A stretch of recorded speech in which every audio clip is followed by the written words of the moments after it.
Chapter 645. There was a watch lying quietly in his open palm. It was an old-style cheap electronic watch from an unknown light machine factory. There were many lines engraved on the dial, but there were no numbers. Although it was cheap, it was very durable. The slender hand tirelessly walked in circles under the influence of the weak current of the battery. It walked for so many years without stopping. It was like a planet orbiting around a star. It was also like people repeating scenes of parting in their lives. Su silently looked at the watch in his palm. He looked at the moving hand and the familiar electrolyte stain on the band. His heart beat faster and faster in his chest. A familiar voice that he had not heard for many years reappeared in his mind. This voice was buzzing and seemed to come from an empty underground mine. Of course I'm alive. I'm alive forever. The middle-aged boss, whose tools were hanging behind his blue overalls, made a clanging sound in the wind. When they parted in the mine that autumn day, he casually threw the incredible bracelet to him and took off the cheap watch that the youth had worn for many years. Then he said a lot of complicated and literary words.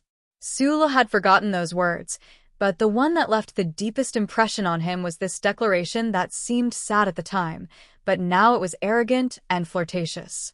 In the last words, Fengyu thought that his eyebrows were like knives. They were too straight and would suppress his vision and hurt his spirit. If he could change them, then he should change them.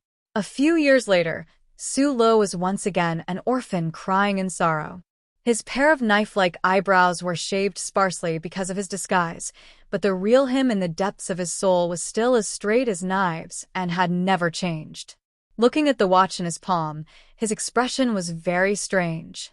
His knife-like eyebrows gradually furrowed.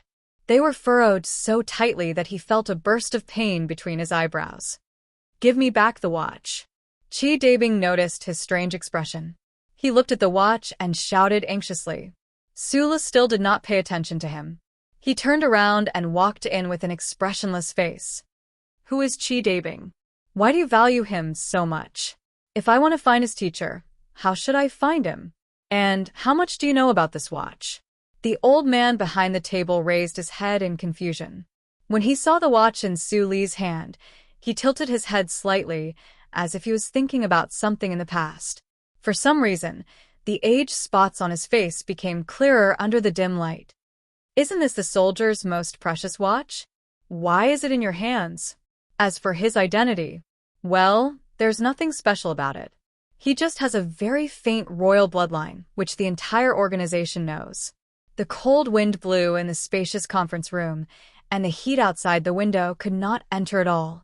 In the dim conference room, dozens of stern-looking imperial officers could be vaguely seen, but no noise could be heard. The discipline of the imperial armies was fully displayed at this moment. The thin screen in front of them kept scrolling through images and summaries of information. A high-definition picture of an imperial officer with a cold expression stayed at the top of the scrolling image. Beside the picture was an annotation of his identity: Chi Dabing, former vice captain of the 4th Brigade of the Imperial Special Forces, latest recipient of the Imperial Gold Star Medal. According to the joint investigation of the military and the Intelligence Bureau, this person is confirmed to be an important figure in the traitorous organization. The latest information shows that he should still be in the capital. As the information on the screen scrolled through, the high-ranking officer in charge of the conference said in a deep voice, "There's one thing I need to remind everyone. This traitor may have a little royal bloodline in him. This is being confirmed by the Badge Administration Bureau, but, according to the wise instructions of His Highness, this can be ignored in this operation." In the quiet venue, dozens of disciplined officers finally made some sounds of discussion at this time. However, at this moment, someone suddenly turned on the lights, and the originally dark venue suddenly became bright and dazzling. The general frowned and looked towards the door. Just as he was about to explode in anger, he saw the indifferent expression of the young officer. His heart clenched, and he performed a standard military salute and said loudly, "Your Highness." Huai Chaoshu looked at him and asked, 3 minutes ago, the Intelligence Bureau sent the latest information to your terminal. You, on the other hand, are still talking about 3 hours of information. However, your people still haven't done anything. I need an explanation. The Imperial General immediately felt cold sweat seeping out of his back. Everyone in the military knew that after the secret incident at Master Fan's manor a few days ago, Her Royal Highness had endured enormous pressure and resolutely pushed back the date of her arrival to the front lines indefinitely. As for the real reason, it was obvious that Her Royal Highness had doubts about her ability to act. The terrain there is complicated, and the buildings are densely packed. The most important thing is that there are too many residents. The general lowered his voice and explained respectfully. Furthermore, the citizens of District 9 have never been obedient. The General Staff is currently formulating the best plan. The District 9 that the Empire's ruling class was talking about was the slum that occupied a corner of planet Tianjing. It was like a rotten ulcer that disgusted people, but couldn't be removed. Huai Chaoshi frowned slightly and looked at the general in silence. The entire conference room was silent, and the atmosphere became more and more oppressive. When everyone was about to be unable to bear the pressure, she said coldly, "There's never a perfect plan. A plan that can kill Su Lo is a good plan. I only care about the results. I don't care how many people will die in the process. I've already told you everything I know about Qi Dabing. As for this watch, it was sent to me by an old friend a few years ago. I think that since Dabing is his student, he should be more qualified to wear it than I am." Su Lo silently looked at the old man behind the chair. He could tell from the other's expression that this wasn't a lie. For some reason, he suddenly felt tired. He shook his head but didn't say anything. "I don't know where this old friend of mine is, young man." This old man, who had led the underground resistance against the powerful Empire's machinery for decades, looked at the expression on Su Li's face. For some reason, he felt a little sad. He continued, "From the incident at the Great Master Fan Manor, I guess that there might be some kind of relationship between you two. However, I never understood. One of you is from the Empire, and the other is from the Federation. Could it be that you've met before?" His current identity was that of the Empire's. Su Lo walked out of the room with narrowed eyes. There was a strange smile at the corner of his lips. In reality, it wasn't completely a smile. "Return the watch to me." Qi Dabing blocked his path. Although he didn't pull out the pistol in his clothes, he looked anxious and angry. If Su Lo could fulfill his request, perhaps this person would really go crazy. Su Lo looked at him, but didn't do anything. "This watch is very meaningful to me. Please return it to me." Qi Dabing suppressed the anger in his heart and tried to lower his posture as much as possible. Su Lo used 2 fingers to pick up the cheap watch and put it in front of his eyes. However, he didn't seem to have any intention of handing it over. Instead, he used an extremely serious tone and said word by word, "This is my watch." Qi Dabing was stunned. "And he didn't send this watch to you as a souvenir. He just wanted to tell me a truth that I wanted to know before, but now makes me angry." Qi Dabing wasn't in the mood to ask for a truth. He angrily clenched his fists and asked in a cold voice, "What right do you have to say that it's yours?" There was the crisp sound of metal colliding. The back cover of the watch that Su Lo was holding opened with a snap, revealing the glossy watch case and a very clear but ugly line of words on it. 37th Constitution Calendar, 61st year, September 3rd, Future Federation Mechanic Su Lo. "This is the first souvenir I made after I operated the micro-etching machine for the first time." Su Lo looked at him expressionlessly. "Do you still think it's yours? When did you meet that person?"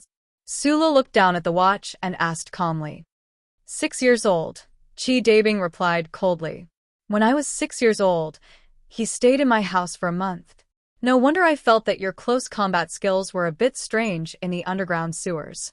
Qi Dabing had not completely digested the shock in his heart, but it was very difficult for him to accept that this person from the Federation, who was much younger than him, was using a lecturing tone to talk to him.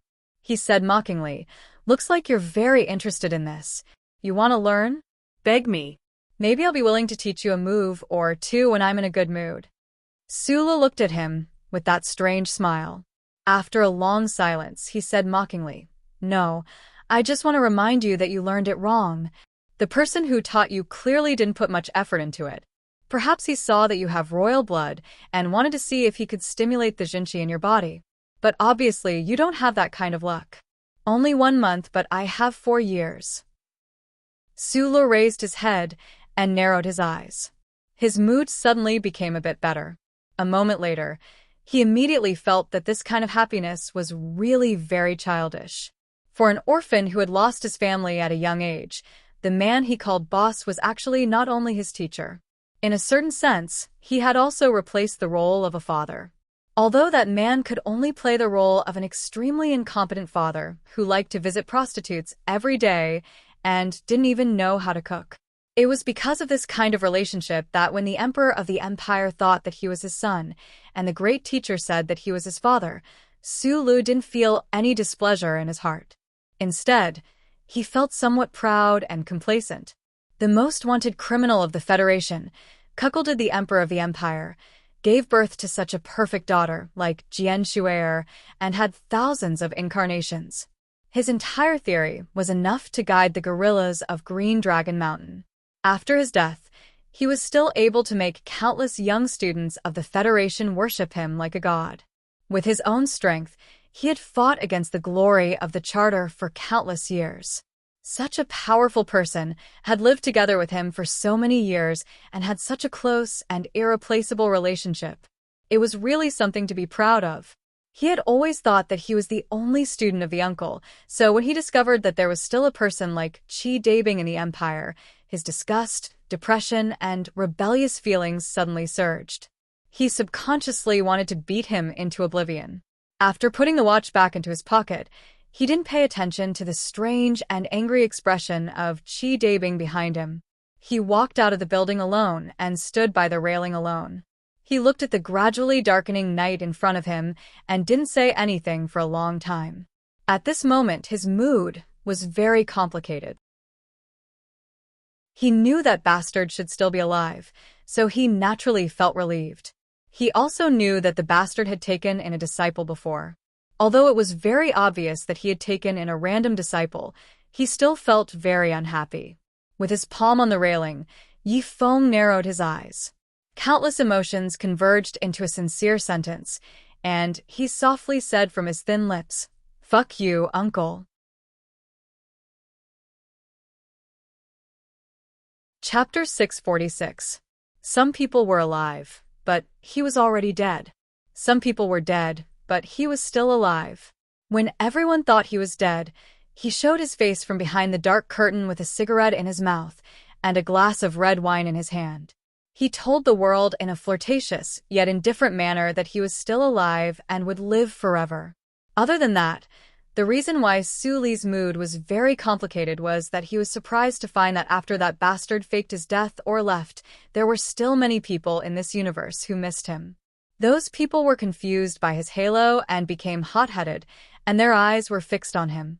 Fortunately, he was not such a person.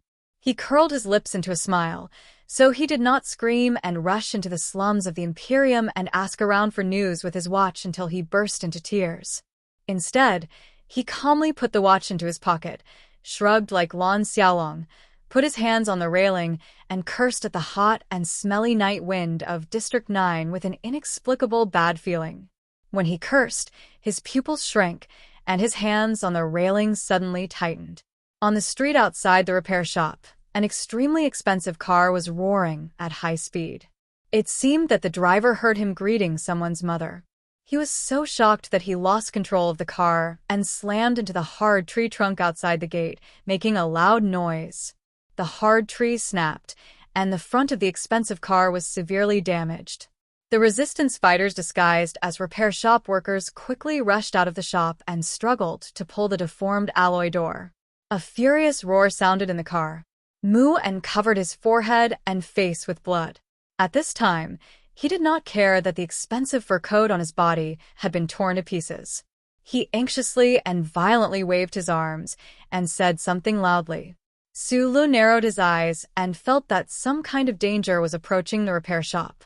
He turned around and ran into the building without hesitation. Almost at the same time, the alarm bell on the railing behind him rang loudly. This meant that the Imperial armies had found this secret base. Time was of the essence. The resistance members in the repair shop did not have any time to say goodbye. They packed up their weapons and luggage as fast as they could and then opened the tunnel entrance hidden under the repair platform. Why are we retreating separately? Chi Dabing looked at the old man in the wheelchair angrily. He held his gun tightly and said, "You can't move, so you should follow us.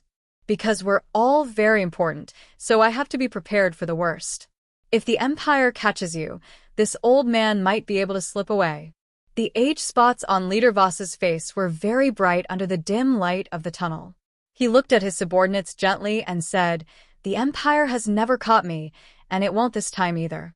When it comes to escaping, you youngsters don't have as much experience as me." The soldiers of the resistance organization all laughed. This kind of relaxed and confident atmosphere in the face of life and death infected Sulo, who had been silent all this time. He silently thought that the underground resistance organization was like the anti-government guerrillas of Green Dragon Mountain. If they did not have this kind of optimistic and cheerful fighting spirit, they would not have been able to hold on for so long in such a disadvantageous situation.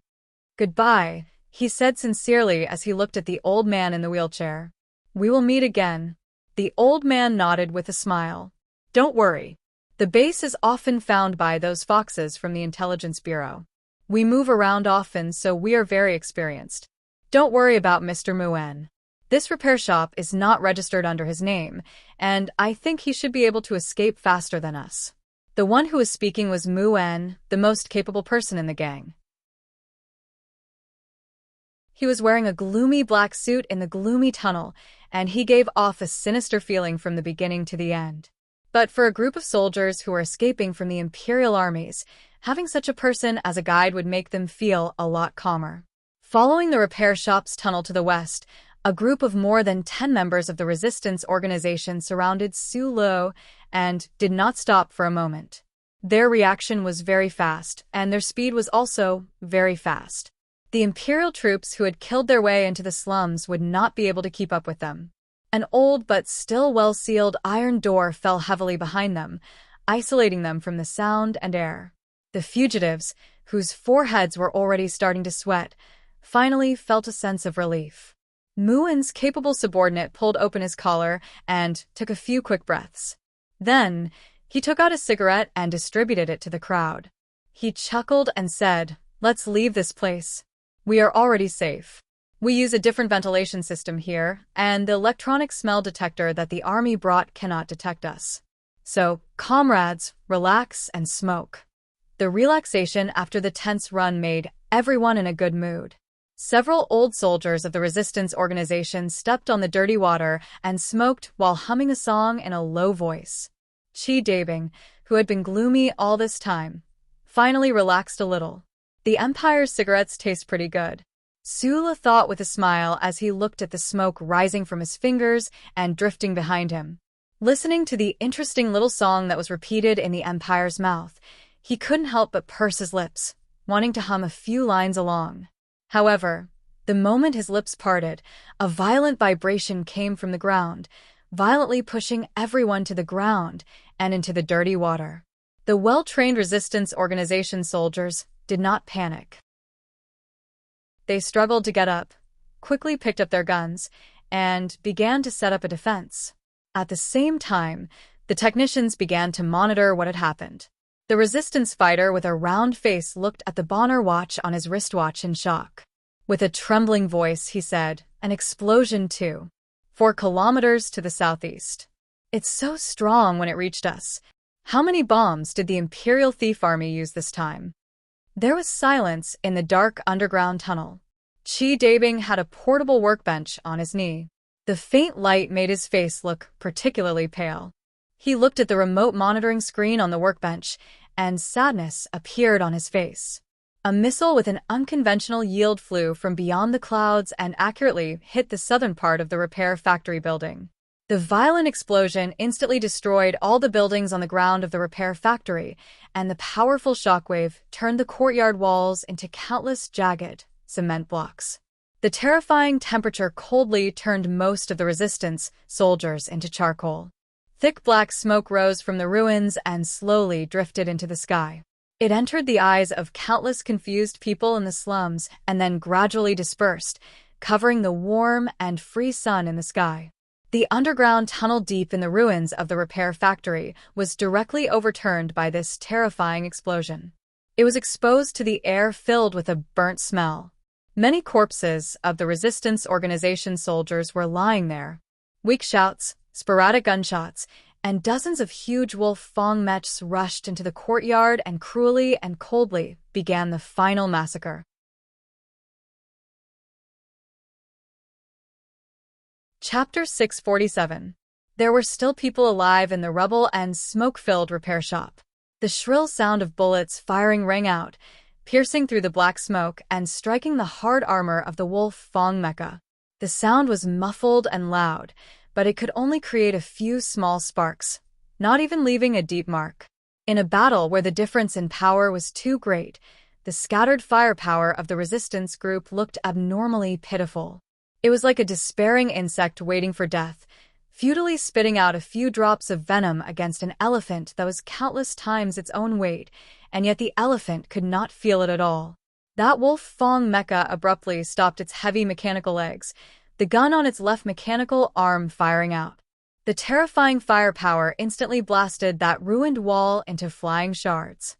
As for the resistance group soldiers behind the wall, they did not even have time to scream before they became dismembered corpses. The humming of the engine, the heavy mechanical legs of the mecha landing on the ground, the muffled and cold sounds of gunfire, explosions, all these sounds were frightening because there were no more gunshots or shouts from the resistance group among these sounds. Gradually, this solemn and terrifying massacre came to an end. Dozens of wolf fang mecha cleared out the resistance within the repair shop in the shortest amount of time possible, and then they quickly spread out, occupying the various key points of this block.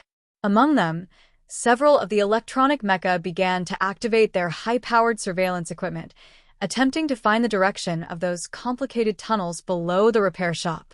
Right at this moment, the faint rumbling of heavy engineering mecha could be heard from behind the block, mixed with the almost inaudible sound of grinding tires. The gate of the repair shop, which had long been on the verge of collapse, collapsed with a crash. As the smoke and dust settled, Hui Chaosher, wearing a military cap and an indifferent expression, stepped in under the protection of countless stern-looking soldiers, walking towards the south. The high wall on the south side of the repair shop had long been reduced to dust by that terrifying missile attack. The exposed steel bars hung mournfully, its usually hard head facing the shallow pond outside the wall. That terrifying explosion had occurred here, and now it was a terrifying black crater that billowed with smoke and dust. The water in the small shallow pond had long been burned clean by the high temperature of the explosion, revealing the 1,000-year-old mud underneath. The mud had already dried up and cracked open, like the windless and poor fields around the desert. Hui Chaosher stood on the charred shore with his hands behind his back. He lowered his head and looked at the cracked soil at the bottom of the pond. He looked at the overturned tunnel in front of the pond. He looked at the strangely shaped charred corpses and the few people who were still breathing under the broken tunnel. He frowned slightly. The tunnel was directly blown up by the missile. Most of the 60-odd resistance fighters who escorted the leader died instantly. As for the old man and a few of his most loyal subordinates, they were also blown away by the explosion because they were at the forefront. They fell in the ruins of the tunnel, covered in blood, but fortunately, they didn't die on the spot. However, this was perhaps the greatest misfortune. Old Voss lay on the ground on the verge of death. His face was smeared with mud and blood. The obvious and ugly age spots and the fair skin that gave him the beginnings of a lowly life, but courageously challenged the unfair order, could no longer be seen clearly. His pants were burned to ashes by the burning flames. His legs, which were paralyzed in the war with the Empire in the early years, were badly burned. His black and red skin was smoking. His amazing willpower kept the old man from fainting. He stared at the young Empire officer walking towards him from the top of the tunnel and vaguely guessed the identity of the other party. His weak breathing suddenly became rapid. His old right hand weakly grabbed the soil on the ground, as if he wanted to grab something and hit something. The Empire soldier guarding him noticed his movements. He lowered his body and slapped him hard. The loud slap made the old man's face tilt to the side. Huai Chaoshi waved her arm, indicating the people around her to disperse. She walked in front of Leader Voss alone and looked at him quietly. After a long time, she said indifferently, "Let me introduce myself. I am Huai Chaoshi." Old Voss's bloodied lips moved slightly. A strange look flashed in his eyes, but he didn't speak in the end. "I know who you are." Huai Chaoshi continued indifferently. "The Empire has allowed you to escape for so many years, not because we can't catch you, but because we need you to stir up some people and do things that are inconvenient for us to do. But if we really want to catch you, how can you escape?"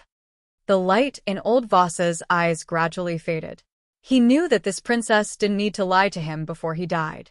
His heart that had long been prepared to sacrifice itself gradually became a little lost. Since his youth, he had devoted himself to the liberation of the lower class of the Empire. He didn't know how many times he had escaped the pursuit of the imperial armies and secret police. He led 7 large and small uprisings or riots. He led hot-blooded students and farmers to secretly execute hundreds of greedy and cruel nobles. He was injured and imprisoned under an alias, but he watched as the future of the liberation cause became dimmer and dimmer. Yet, he didn't regret it for a moment. Until the moment of his death, when he heard Huai Chaoshi's indifferent words, Leader Voss finally understood why he had been able to escape for so many years without dying. "Where is that person from the Federation?" Huai Chaoshi squatted down. Her gaze was like a knife. "Where are you going to send him away?" Old Voss didn't answer her question. After a long silence, the light that belonged only to him returned to his eyes. Before he died, he finally understood something. Even if his life was to some extent used by the royal family, the things he did were always valuable. "Voss, when I saw your file, as a member of the royal family, I couldn't help but admire you because you used to have a backbone." Huai Chaoshi looked at the change in the old man's expression and knew that he would never say what she wanted. She frowned slightly and said in a cold voice, "The battle between us is ultimately a battle between the people of the Empire. But I didn't expect that you would do such a disappointing thing when you're old.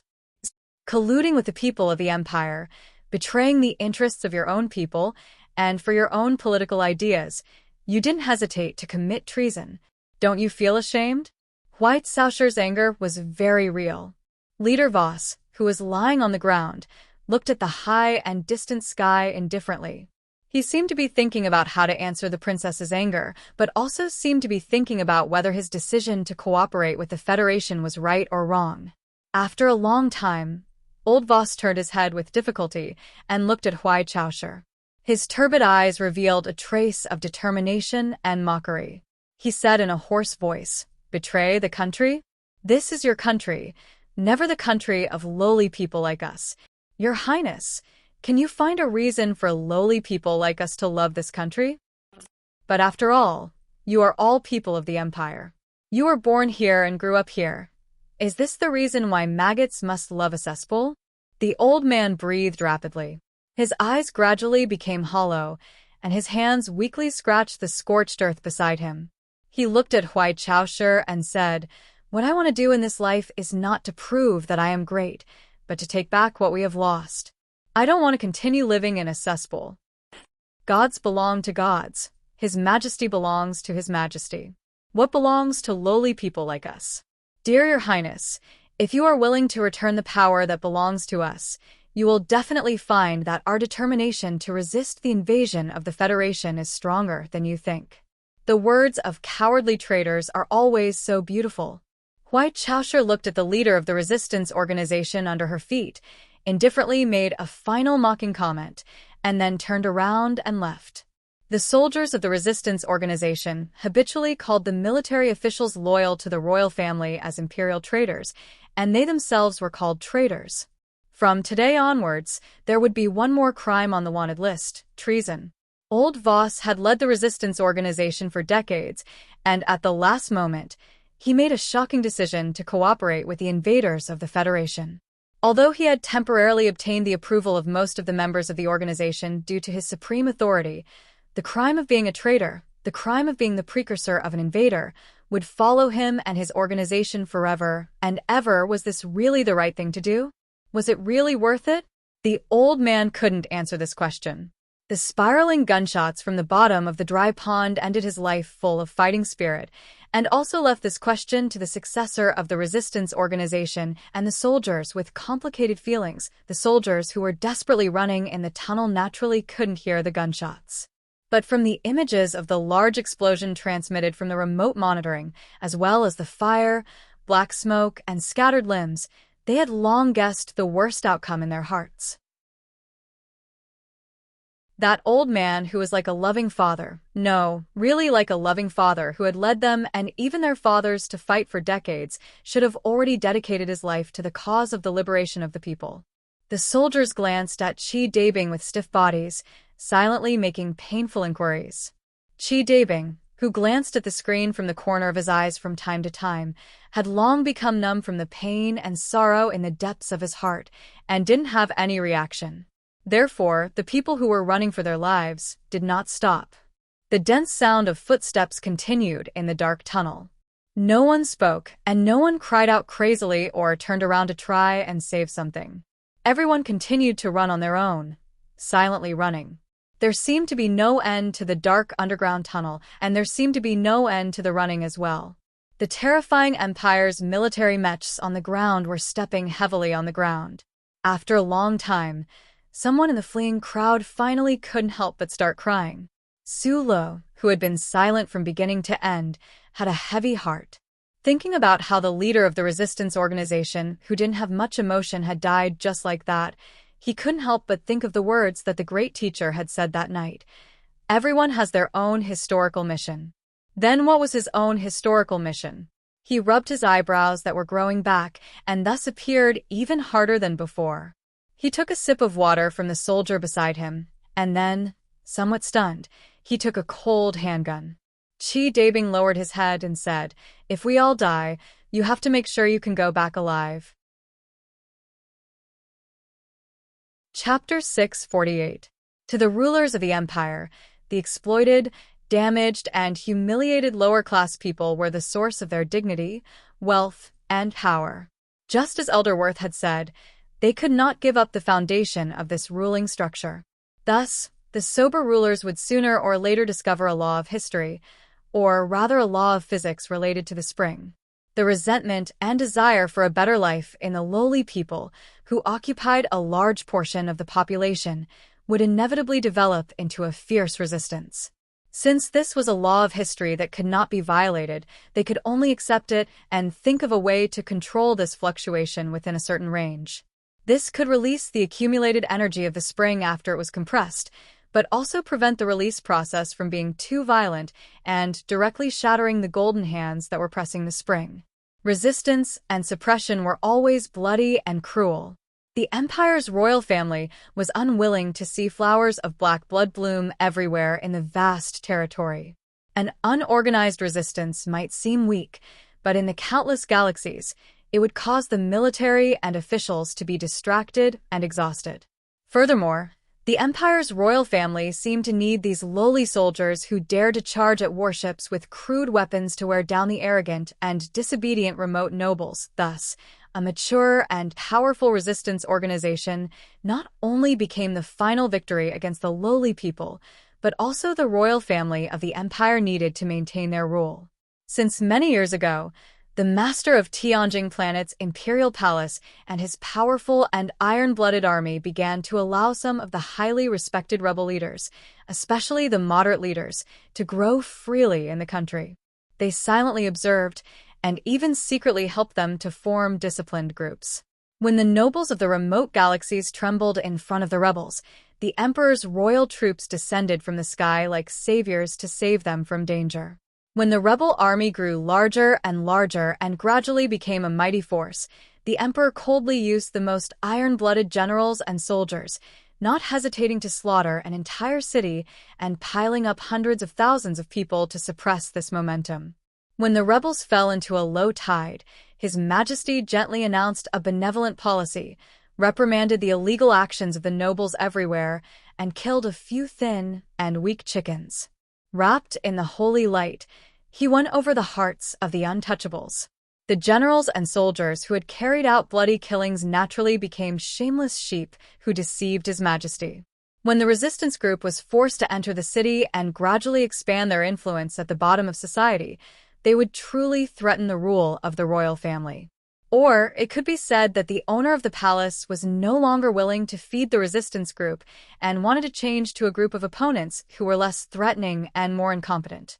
Then he would raise his butcher knife again.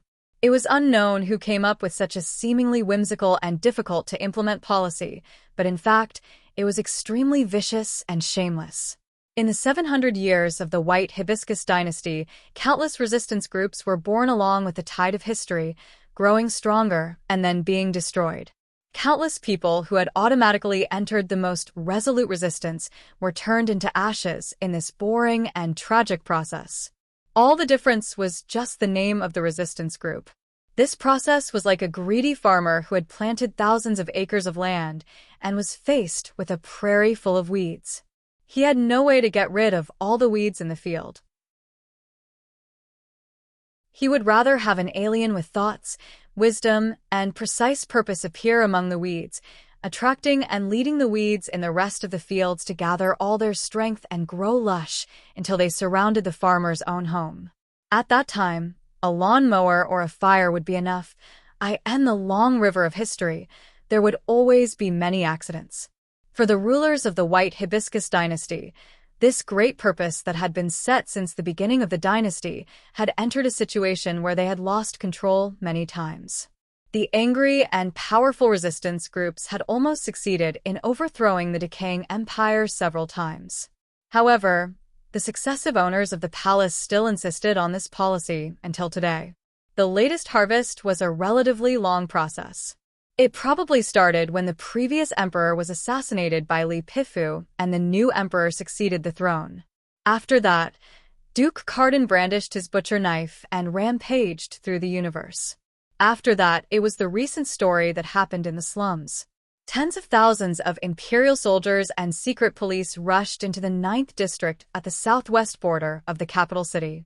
Those dilapidated buildings that no nobles usually paid attention to became the focus of all eyes in these few days. The merciless purge, on the basis of more than 10 years of suppression and collection by the Intelligence Bureau, was particularly precise and terrifying. More than 600 members of the resistance group disguised as people from various industries were thrown into the gloomy secret prison. What awaited them was inevitable death. There were even more people who were also arrested and shot to death. As for the underground resistance group's secret strongholds, the casinos and factories, they were even more miserable as they were crushed into ruins by the engineering mecca. Sula stood on the upper floor and looked at the smoke that rose from time to time in the distance. He also heard the cries of the civilians who were injured by stray bullets. His brows were deeply furrowed. He forgot to take a puff of the cigarette between his right index finger and middle finger for a long time. The soft but neat ash trembled slightly, as if it could fall at any time. Contrary to the judgment of the Imperial Military and the Intelligence Bureau, the group of people who escaped from the repair shop did not immediately leave the capital city and disperse into the dense forests and mountains in the south. Instead, they continued to stay in the slums. In the past few days, Su Lo and the resistance fighters had changed their hiding spots 11 times in a row. Finally, they found a rare opportunity to rest. The slums of the capital city were too big, and there were too many people of all kinds. No matter how pervasive the empire's cleansing and harvesting operations were, it was impossible for them to clear out this endless stretch of rundown streets. This was because the emperor couldn't possibly let the soldiers kill over 1 million people. No matter how cheap a person's life was, once there were 1 million of them, it would still have some weight, let alone in the capital of the empire. It was like a field that had been burned into black charcoal. God would always be merciful enough to leave a few holes and a few lucky grass seeds. In an excellent hiding spot, Su Lu silently watched the tragedy unfold before him. After watching for several dozen minutes, his eyes were a bit dry. He furrowed his brows and shook his head. Then, He lowered his head and looked at the cigarette that was about to burn to his fingers. He remained silent. He watched as the slums had used countless long and humiliating lives to obtain collapsed. He watched as the pitiful few belongings in those slums were crushed to pieces by the mecha's tracks. He watched as the resistance members and innocent civilians who were dragged into the streets in rows were taken away like livestock. There were even more people who were directly escorted to the streets and shot to death. Blood flowed like water. No one could be in a good mood, even though he was a Federation officer. Logically speaking, he should immediately begin to consider how much strength the resistance group would have left after this round of cleansing. How much movement they would have in other star systems, especially the border star systems, how much benefit they could bring to the federal forces, and whether or not there was a need to continue this cooperation. However, the scene before his eyes made it impossible for him to consider these things. In particular, the courtyard beside the small pond, which was cleaner and more refreshing than the surrounding buildings, made him very worried. He had lived in that warm courtyard for more than half a year. What would happen to Aunt Susan? And Paul naturally made him feel uneasy. Fortunately, the courtyard had been strangely quiet for the past few days, which made him feel a little relieved. "Get ready to go." Chi Dabing poked his head out of the side room and said with a tired expression. Sulu nodded and took one last look at the small courtyard. He carefully crushed the cigarette on the railing, quickly checked the weapons on his body, and turned to leave. He had promised Aunt Susan that he would tell her when he left, but now it seemed that this had become an extravagant hope. Huai Chaoshi was also about to leave. The battle at the front line was very fierce. She should have set off on the battleship to provide support as early as 10 days ago. Now, hundreds of new Wolf Fong mechs were already on the way, but as the highest commander and the strongest combat force, she was still forced to stay on Tianjing. The strong desire to annihilate the underground resistance group and kill Sulu could not make her stay indefinitely. Before leaving, to the surprise of all the subordinate officers, she did not enter the palace to bid farewell to His Majesty. Instead, under the protection of more than 10 mechs, she came to the chaotic slums and came to a quiet courtyard. Aunt Susan looked at the courtyard full of armed soldiers with cold expressions with a pale face. She did not dare to speak as loudly as she usually did. Instead, she nervously grabbed her son's hand and pulled him behind her. In these days, she, who was cheerful and even a little rough, had become a little nervous after hearing the cries and gunshots outside the courtyard. She did not know why these cold-blooded soldiers rushed into her small courtyard. Vaguely, she wondered if these soldiers were looking for the poor black-haired aristocrat. Thinking of this, the hand holding her son tightly became cold and began to tremble. A young imperial officer with a cold aura walked in under the protection of many people. He raised his head and glanced at this ordinary courtyard. His brows furrowed slightly. He took off his military cap and rubbed his slightly curly black hair. Aunt Susan took a few deep breaths, bravely held her son's hand, and came to the front of the imperial officer. She half-squatted in standard aristocratic etiquette and said, "It's a great honor." An officer next to her whispered, "This is Her Royal Highness the Princess." Hearing this name, Aunt Susan and Paul, who had been staring at the soldiers angrily, were stunned at the same time. They were frozen in place for a long time. When they were about to kneel down in panic, Huai Chaoshi narrowed her eyes and waved her finger to stop their movements. She said calmly, "No need." In the next 10 minutes, Her Royal Highness, accompanied by Aunt Susan, toured the small courtyard. She looked at the famous video and audio equipment in the black market with interest. During the whole process, she never asked a word about Sulu. Before leaving, Huai Chaoshi took out an old diary from the pocket of her military jacket. After a moment of silence, she looked at the stiff Aunt Susan and asked, "Do you have a brother who joined the Expeditionary Army? His name is Arthur?"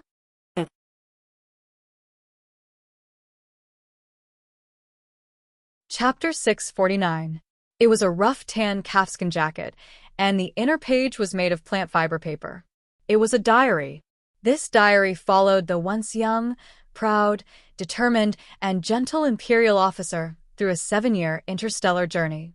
from the Empire to a planet called 5460 in the western border of the Federation. After a massacre order, it was silently attached to the left side of the young officer's chest and began to sleep in a pit of thousands of people under the ice and snow. Later, there was an equally young, proud, determined, and gentle Federation officer who fled from the Eastwood region of the Federation to the Capital Ring. He followed the army to this planet called 5460. Before Luling arrived, he accidentally fell into this cold and cruel pit of thousands of people. He found this diary on the chest of the Imperial officer, which was as hard as steel. The diary began another journey. It followed the Federation officer to more distant places until he finally returned home. The calfskin that was wrapped around the diary was seriously damaged. It seemed that it would turn into rotten scraps with the slightest force. The plant fiber paper inside had even begun to fall off. It was very different from the appearance when the high-spirited officer of the Imperium first held it in his hands. But Aunt Susan still recognized it at a glance. This was because she bought it herself many years ago. She was also the one who personally handed it to her brother. She sold the last piece of jewelry left by her mother, but she could only afford a rough calfskin one. She couldn't afford a refined calfskin one. The difference of one word was Aunt Susan's regret for many years later. Sometimes she even thought that if she had bought a good diary for her brother, he might not have been shot for violating military discipline. This was a sad and illogical thought.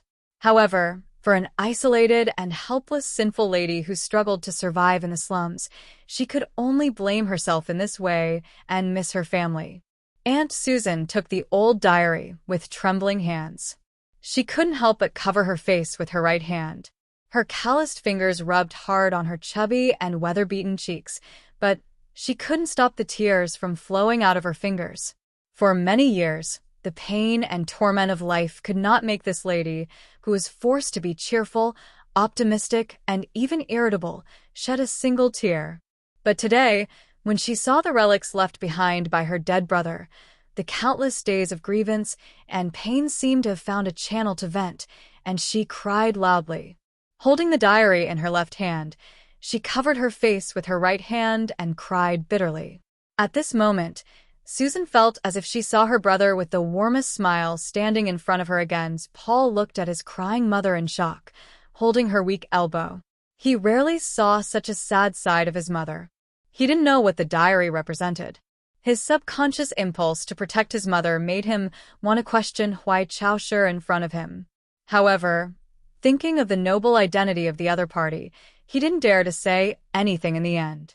The chubby woman crying in the clean little courtyard made the expressions of the surrounding imperial officers become a bit strange. As the direct subordinates of His Highness, they knew that the diary His Highness was holding probably belonged to a colleague who had sacrificed himself, but they didn't know the contents of the diary. For a moment, a kind of desolate and sorrowful feeling rose in the courtyard. A few of the officers quietly took off their military hats. Hui Chaoshi looked at the woman crying like a child in front of her, and her eyes gradually narrowed. Su got the diary and brought it back to the Empire. This chubby woman who looked unusually mediocre happened to be Arthur's sister, and for some reason, she was willing to take great risks and hide him in the small courtyard for nearly a year. She had read the diary carefully before. From Officer Arthur's records, she felt something that she had never felt before. Now, she felt more and more that something was destined. Could it be that something was destined in the unseen world? How did this story, with a very small probability, happen? Or did the creator think that this pair of brother and sister who were separated by life and death, separated by the vast universe, had some kind of virtue that should be cherished? So he used Su Li's hand to show a little mercy? Hui Chaoshi had no mercy. In her opinion, things like virtue should only be appreciated when the world allowed it to be possessed. Now that the flames of war were burning in the universe, this relatively nihilistic existence must go away. The Imperial forces had carried out many massacres of civilians and technicians in the Federation Westwoods. When reading the military report afterward, Hui Chaoshi thought that this action made no sense, but She also strongly disagreed with the stupid behavior of Officer Arthur, who violated the orders of his superiors. "Your name is Paul?" Huai Chaosher was silent for a moment, and suddenly looked at the young boy who was at a loss and said, "According to your school's files, you are recently participating in military training?" Paul glanced nervously at his mother, who was still crying, swallowed his saliva to moisten his throat, and replied in a low voice, "Yes." He didn't know why Her Royal Highness, who was like a god in the hearts of the imperial people, came to his home. He was even more shocked that Her Royal Highness seemed to know who he was and what he had done. "Your military training ends here?" Huai Chaosher glanced at him, turned around, and left. Paul had no good feelings for the imperial armies that were wantonly abusing the slums, but his heart was full of enthusiasm to resist the Federation invaders. In the eyes of a civilian student like him, joining the imperial armies was also a precious right. Hearing Her Royal Highness's words, he was shocked and his blood surged. He protested loudly. "Why?" Huai Chaosher put her hands behind her back and gently held them on her waist. She ignored the boy's protest and directly ordered the subordinate beside her, "Remember his number. No one is allowed to let him go to the front line. Who is the person who hung you on the tree? Is he back?" "I don't know, because you told me last time that he was dead, so I wasn't mentally prepared at all." Putting anesthetic in the tea bowl, this kind of despicable but extraordinarily useful means is indeed very much like what Nasri is used to do. According to the information sent back from the Federation, he should be dead. The Federation's robot head should hate him no less than me. Although he has absurdly escaped the robot head's pursuit many times, I always thought that miracles can't be repeated again and again. On the top floor of the Zhaixing Hall, the low buzzing of the maglev equipment faintly came from below. The surrounding ultraviolet filtering gauze fluttered with the wind. Emperor Huai Fuchai slowly turned around and looked at the beautiful middle-aged man standing outside the screen. He frowned in disgust. He always felt that the thin white robe on this person was like a white gauze curtain hanging behind him. As for the pair of long naked legs that were like a woman's, it made him feel sick for decades. From the standpoint of the Empire, I don't think you should have any hatred for Nasri at all. If it wasn't for him single-handedly causing that huge explosion back then, perhaps Li Pifu would have led the federal forces to blow up your palace. How can the confrontation between the two largest war machines in the universe be changed by one person and an explosion? The Emperor's tone was stern and had a hint of mockery. "You people always habitually want to worship a certain person. Teacher is dead, and you are too useless. Great Master Fan Manor, do you feel that you can't even straighten your back, so you think that by placing Teacher as a student in the temple, you can continue to maintain the mysterious and inviolable feeling of your family? Student Emperor, our family has never needed to work hard to maintain our status. If you are sending out your strong voice to the 1,000-year-old blood oath, I will be very happy to see the birth of a piece of history.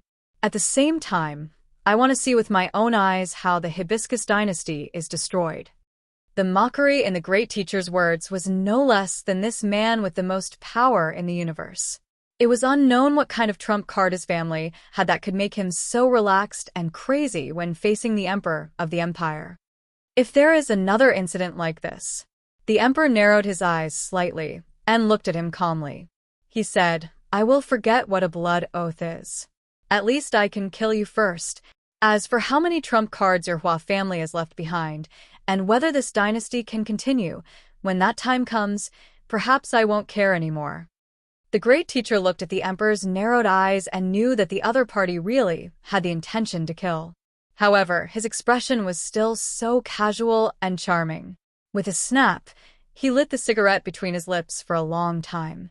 He shrugged and said, "It seems that you are really pessimistic about the future of the Empire." "No, I just loathe the existence of swindlers like you. This loathing sometimes even surpasses the greatest wish of my life." The Emperor stared at him with loathing. His gaze then fell on an old thorn covered in black blood stains. The great teacher was slightly stunned. Then he bowed and saluted. Without waiting for the Emperor's permission, he started walking toward the entrance of the maglev ship. "Where are you going?" The emperor turned around and held onto the railing. He looked at the vast sky outside. "I'm going to find that spaceship and see if there is a chance to sneak into the Federation." The great teacher did not stop walking. He said indifferently, "If I can get in, perhaps I can find that destroyed name list." The emperor's expression, which was like a 10,000-year-old glacier, loosened slightly at this moment. The hero's plan, which had lasted for several decades, had now been seen through by the Federation. However, if the destroyed name list could be found, it might still be alive. In the end, you are still a citizen of the Empire. The emperor looked at the sky and smiled slightly. He could not see any aircraft in his line of sight. However, outside the atmosphere, in the space bases around Enchanting planet, in dozens of star systems controlled by the Empire, countless heavy alloy war machines were nervously being loaded. Densely packed battleships of the Empire floated silently and sternly in space, ready to head to the front lines at any moment. The war had already begun, so let it continue with vigor.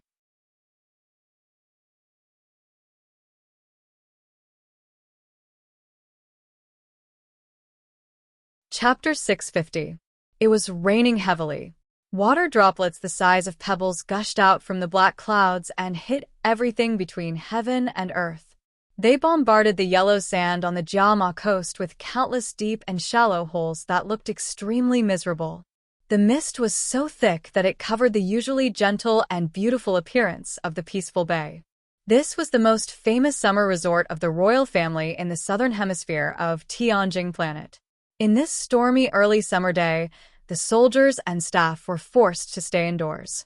As a result, they did not notice that in the valley behind the Green Mountain to the north of the bay, there was an intense battle taking place. The violent and gloomy rainstorm masked the sudden and crisp sounds of gunfire. The dazzling gunfire was also not so clear. Only the figures that fell from time to time and the blood that was washed away by the rain proved the cruelty of the battle. A whistling bullet brushed past him, but Suli's eyelashes did not tremble at all. He held the gun with both hands and stood steadily in the wind and rain. He pulled the trigger quickly and rhythmically. Every bullet shot out from the barrel and passed through the rain, hitting a soldier of the Empire. The brim of the hat could not block the pouring rain. The rain quickly flowed down his cheeks and caused some interference to his vision, causing him to squint his eyes. However, it did not seem to affect the accuracy of his shooting. He stood calmly in the wind and rain like this, pulling the trigger and letting the hot and refined bullet shells jump out, fly above his wrist, and fall beside his feet. In a short 7 seconds, he fired more than 10 shots. Among the Empire soldiers on the road, who were using the military vehicles as cover, 5 of them fell under his gun. The cracked bulletproof glass and the car panels that were shot with sparks could protect the vital parts of the Empire soldiers, but there was no way to protect their exposed feet or hands. The battle in the wind and rain started suddenly and ended exceptionally quickly. After dozens of seconds, the Empire soldiers who were ambushed were completely annihilated. The 3 logistics military vehicles that drove out of the Royal Summer Resort were silent. They stopped helplessly on the road. The soldiers of the resistance organization who were lying in ambush around the valley rushed to the road in their old military uniforms without epaulets. Some of them began to clean up the battlefield, while others surrounded Sulu and boarded the 3 military vehicles. In the short and hurried battle, for resistance fighters closed their eyes forever. Sulu sat in the front passenger seat and used his sleeves to wipe off the rainwater on his face. He didn't reveal any emotions. In order to send him away from Enchanting planet and leave the capital city, countless members of the resistance organization had sacrificed their lives for this. Having seen so much didn't mean that he was numb. He just kept this heavy feeling in the deepest part of his heart. Colonel Sulu, if everyone in the Federal Army has such good marksmanship like yours, I think we really won't be able to fight this war. The gang leader, Mr. Mu En, who met with the crowd in the suburbs of the capital city, looked at the wet hair of the young people of the Federation in the front row and thought of the awe-inspiring shooting scene in the rain. He couldn't help but sigh emotionally. Sulu lowered his head and seriously checked the guns and ammunition in his hands. He replied, "At least, We're allies now. You don't have to worry about this, right? Muin shrugged and didn't say anything else. He looked at the fur coat on his body that had been drenched beyond recognition by the rain with a slight headache and cursed in a low voice. Chi Dabing, who had been silent all this while, finished checking the guns and lit a cigarette.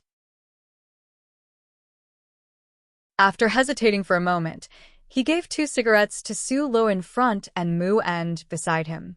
Mu En's subordinates were all skilled technicians in the repair shop. In a short time, they cleaned up the exterior of the 3 military vehicles until they were close to perfect. Thus, the 3 military vehicles that were forced to stop started moving again. The violent wind and rain hit the windshield. The people in the vehicles had to speak louder. Perhaps it was because the physical and psychological toll of running for their lives had been too great. Everyone felt a little tired and didn't want to fight against the angry roars of nature, so no one spoke again. The entire journey was silent. Only the pungent smoke filled the interior of the vehicle. Occasionally, it would drift out through the gaps between the windows, but it was instantly swept away by the violent wind and rain outside, leaving no trace behind. How could they leave Tianjing planet? Su Lo didn't know about the plans of the Empire's underground resistance organization. As a member of the Federation, he maintained his silence the entire way and followed the soldiers as they made their way south. In the process of escaping, he was surprised to find that even though the Empire's royal family had brutally suppressed them, the resistance organization still maintained a strong presence on this planet. No matter which city they went to, which mountain they went to, they would always see some ragged guerrillas coming to their aid. Sometimes, they would suddenly find the owner of a coffee shop extending his warm hands. Furthermore, there was one thing that he couldn't understand.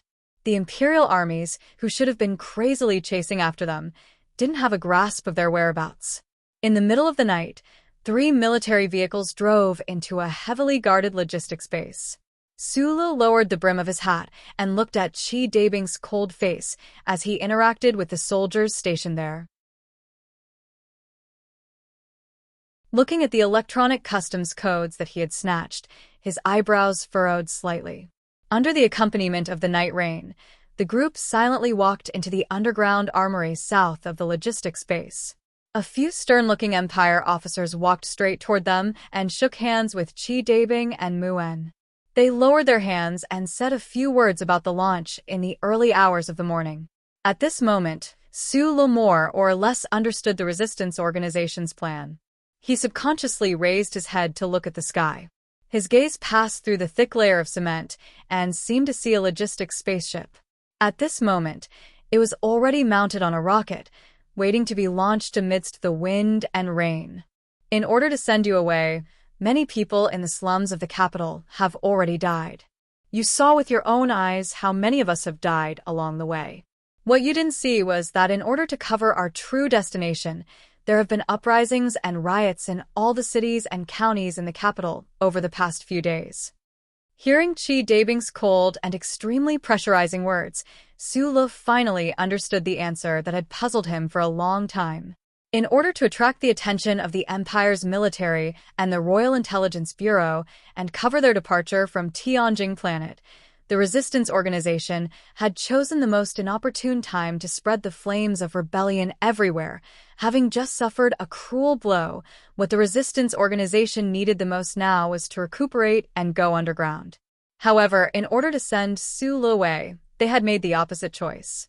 Even the stupidest person could imagine how heavy a price the resistance organization would have to pay for this. Su Lo was silent.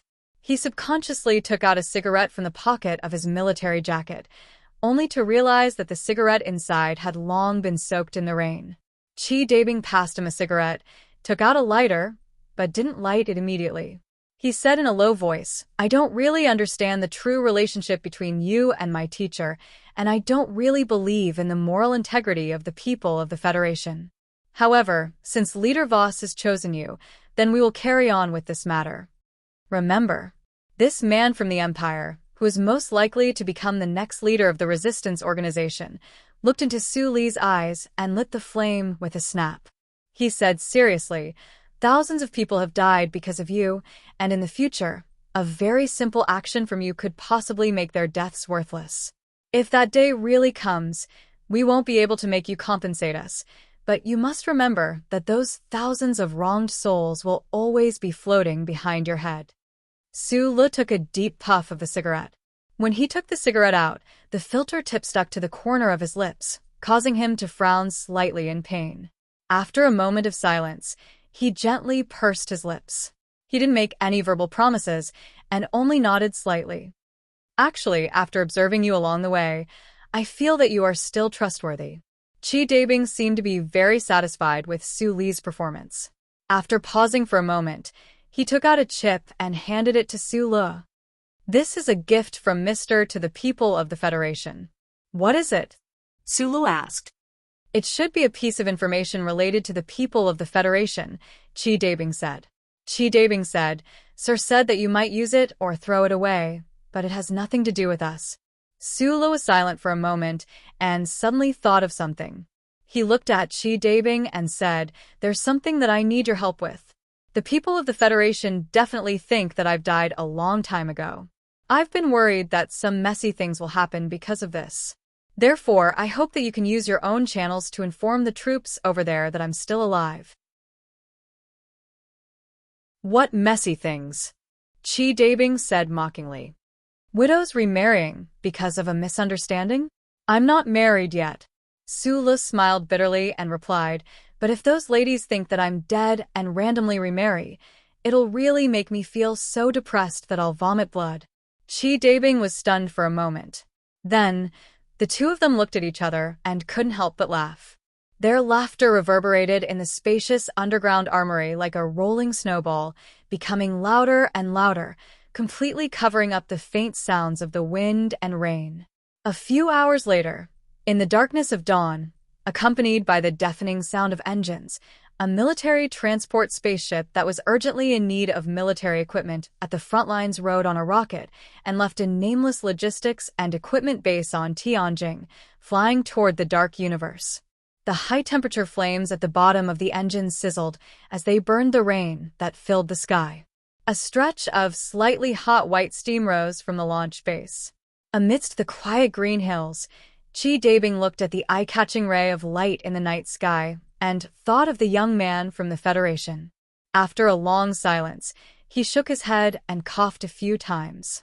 Then, he led the resistance fighters under him and walked silently into the wind and rain, into the darkness. At this moment, a large Empire transport spaceship had already left the gravitational control of the local star system and passed through two small warp holes, advancing toward the boundless borders of the universe. Invisible particles hit the porthole of the transport spaceship, giving off a strange blood-red glow. It made Huai Caoshi's ordinary face on the porthole appear especially indifferent.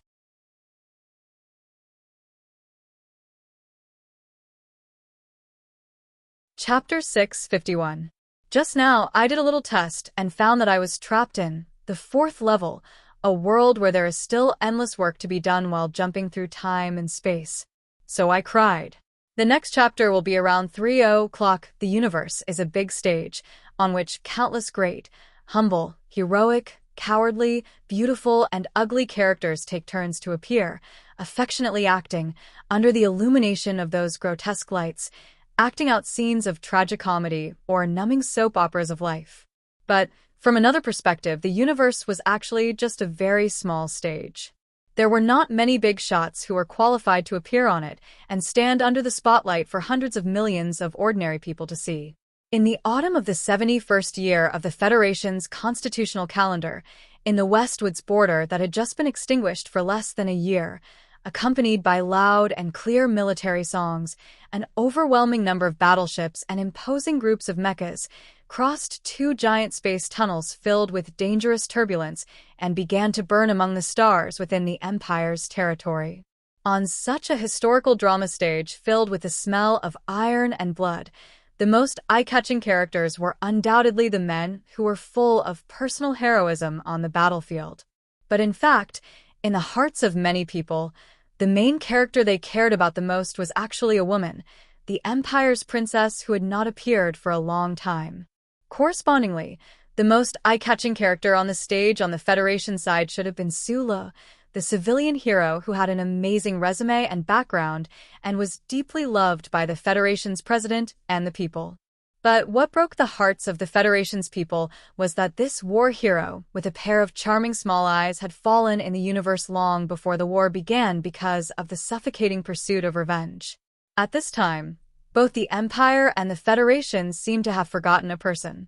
After Suli's death, that person should have carried the banner of the Federal forces and jumped onto the stage with his usual violent attitude, standing in the whistling wind and facing the princess. But for some reason, on the battlefield of the stars where the flames of war spread, there had been no news of him for a long time. In the rich autumn, the charter square of the capital's special zone was covered with golden leaves. The diligent self-cleaning vehicles were tactful and did not immediately clean it up. A gathering was being held on the square. Tens of thousands of Federation citizens gently stepped on the withered leaves with smiles on their faces and gathered here to listen to President Pobre's speech on the stage. As the news of the Federal forces' continuous victories spread back to the Capitol ring, the reputation of this dark-faced politician rose day by day. He, who already had a very high prestige in the hearts of the people, had now become a kind of symbol of the Federation. With his extremely high political wisdom and fearlessness, he forcefully pushed the strategy of attacking the Empire's mainland despite the opposition of the aristocratic families, and to a certain extent, he had obtained the loyalty of all the Federation's troops. It was said that on the other side of the space tunnel, on the frontline planet, there were a few brave field units. Brave and battles of the Federations have begun to put the digital image of President Pobre President's, Lee's God's God of Wars's, Lee God of the Federations, S. On the giant 3D light beam on the west side of the square, the news channel's report on the front line was rolling. Early this morning, the vanguard troops, with the expansion of the Iron 7th Division and the new 17th Division as the main force, successfully forced the main administrative planet of the Empire's Yellow Disaster System to begin the Federal Forces' military plan to occupy the second border galaxy of the Empire. The gathering of the people that was being broadcasted live to the entire Federation today was to celebrate this exhilarating victory. Because of Mr. President's calm and charismatic speech on the podium, the somewhat cold late autumn became warm and even lively. People waved their arms, shouted the slogan, "Long live the Federal Army," and hugged the strangers they did not know in excitement. In this speech, people forgot all the unpleasant things in their lives. The difficulties of their bosses, the price of the unpalatable protein meat, the inexplicable breakup, and the departure of their friends were no longer important. As for the people who had passed away, such as Commander Zhong, Sulu, and the cases that still had no clear results, they had long disappeared in the ocean of joy. The seed of the Empire, who led to the ambush of the warships in the West Woods and the deaths of Commander Zhong and his wife, had committed suicide for fear of punishment. Secretary Jiao, who stole the electronic seal of the Department of Defense and deceived the Bureau of Proclamation into suspending the investigation, had also committed suicide for fear of punishment. The investigation of the case could not go any further. Also, the rare good political situation did not allow the investigation to go any further. The Bureau of Proclamation, which had been under great pressure in the case of Commander Zhong's assassination, finally returned to its usual cold and arrogant appearance. The assistant to Director Cui Zhedong, who had been under investigation for half a year, was reinstated. Perhaps in the near future, he would take over the position of director of the Bureau of Proclamation. The old director Tai slowly rubbed the golf club in his hand and looked tiredly at the last yellow leaf hanging on the branches outside the window. He was over 90 years old and was ready to bow his head and admit defeat to the natural law of life. However, the things that had happened in the past few years made him have a trace of doubt about his decision back then. Was it appropriate for the Bureau of Proclamation to be handed over to Cui Zhedong? Old Director Tai sighed silently in his heart. He thought of the secret conversation in the Lin Yuan yesterday. After hearing his invitation, the broken door that he thought the most highly of, after silently thinking for half an hour, still expressed a firm refusal. In the old man's opinion, Lin Banshan was the best candidate for the position of director of the Bureau of Proclamation. However, it was indeed difficult to ask a person who didn't even want to be the heir of the 7 major families, who betrayed his family when he was young, who only wanted to wander and fight among the stars, and who was accompanied by the central computer that only knew how to think mechanically. Just like the Bureau of Proclamation's metabolism, the Federation without Su Lo was no different from the Federation in the past few years. Some things happened. Some people died, some newborns were born. Some people fell in love, some people got married, and naturally some people fell out of love, and some people got divorced. Li Pifu, the god of war, was still fishing by Lake Feiqing.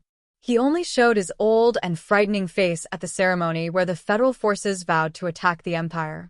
His only son, Li Jiedu, was still gentle and harmless as the president of the First Military Academy.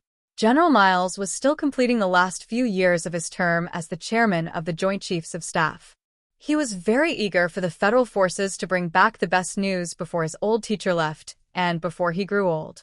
On the other side of the space tunnel, the federal forces were like a burning fire as they swiftly and violently took down the outermost administrative star system of the empire. They obtained a rare forward base for the war. On the glorious battlefield, Du Xiaoqin, the commander of the Iron 7th Division with the rank of Major General, was still as fierce as ever. Near the Iron 7th Division's iron flow, the news reporters and soldiers could always see traces of the new 17th Division. These 2 most famous and bravest units of the Federation were like in a race, chasing each other and fighting on the front line of danger. Today's victory that made the entire Federation rejoice was achieved by these 2 units. Unlike the bustling Charter Square, the West Mountain Compound, where the headquarters of the federal military was located, was particularly quiet. The falling leaves that were rustling on the streets and the gate where no military vehicles could be seen for an hour even gave people a feeling of depression. All the attention of the military was on the front line. The senior officers of the Ministry of National Defense and the staff officers of the various military regions were either calculating in the command hall or cursing in the base to force the General Assembly base to speed up the production pace, or pulling their hair in the Shell Industrial Park of the port city. Instead, the West Mountain Compound became quiet. In the depths of the quiet compound, there was a heavily guarded small building.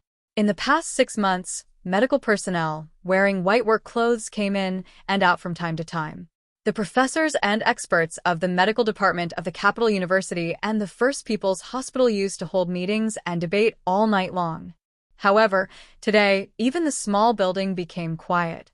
Zhou, who had a little red flower in her hair, wore a small black windbreaker today. When the autumn wind blew across her cheeks and body, the beautiful red flower petals trembled slightly.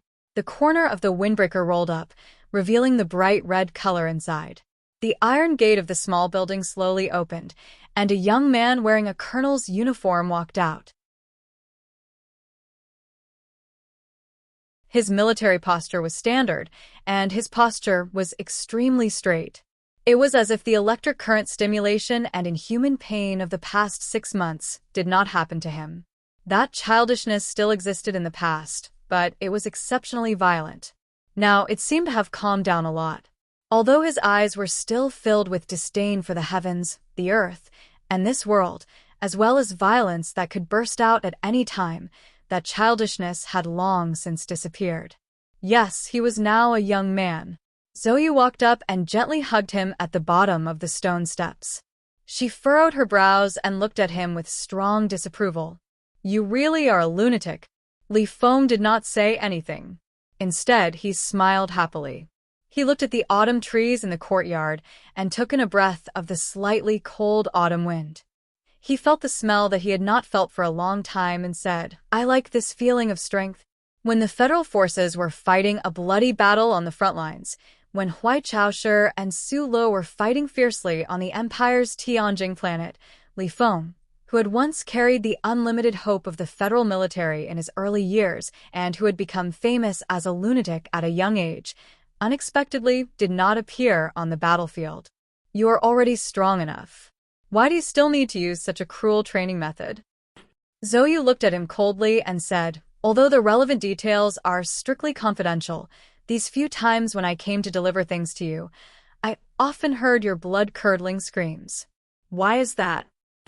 Thinking of that shocking phone call she had eavesdropped on in her father's study, Zoe suddenly felt a throbbing pain between her brows. She looked at him full of pity and said, "Do you know that you may only live for 70 years? Li Feng's cheeks were clearly much thinner than before. After hearing Zhou Yu's question, he lowered his head in silence. Thinking of the electric shocks he had endured over the past half a year and the unbearable pain, he raised his head and said seriously, "Yuzi, you should know that the Empire's princess is much older than me." Zhou Yu looked at him in confusion, not knowing why he had suddenly brought this up.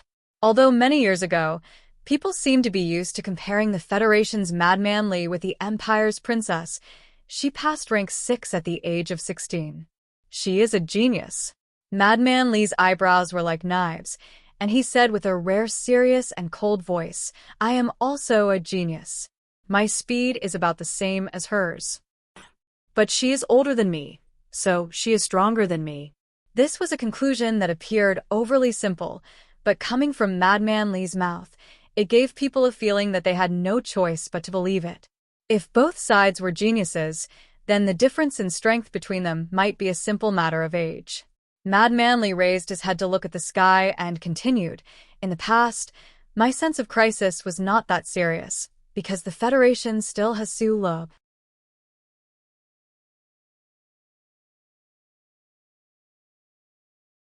Chapter 652. Because Su Lo is dead, I have to be stronger than that princess. On the battlefield, who knows if you can live past tomorrow? What is there to be dissatisfied with if you can live to 70 years old? Do you want to be like those old, lecherous generals in the general hospital who have no teeth and can only drink porridge and desperately hold on to a nurse's hand to survive? Disgusting. So don't ask if it's worth it, because it's definitely worth it. Very good. The above words were with Madman Li's unique simple and direct violent logic. It was sonorous and powerful, and when it fell on the ground full of yellow leaves, it could smash the withered leaves into pieces. Suddenly, he smiled shyly, gently patted Zhou Yu's shoulder, and said, "I'm going back to Feiqing City tomorrow, and the day after tomorrow to the army.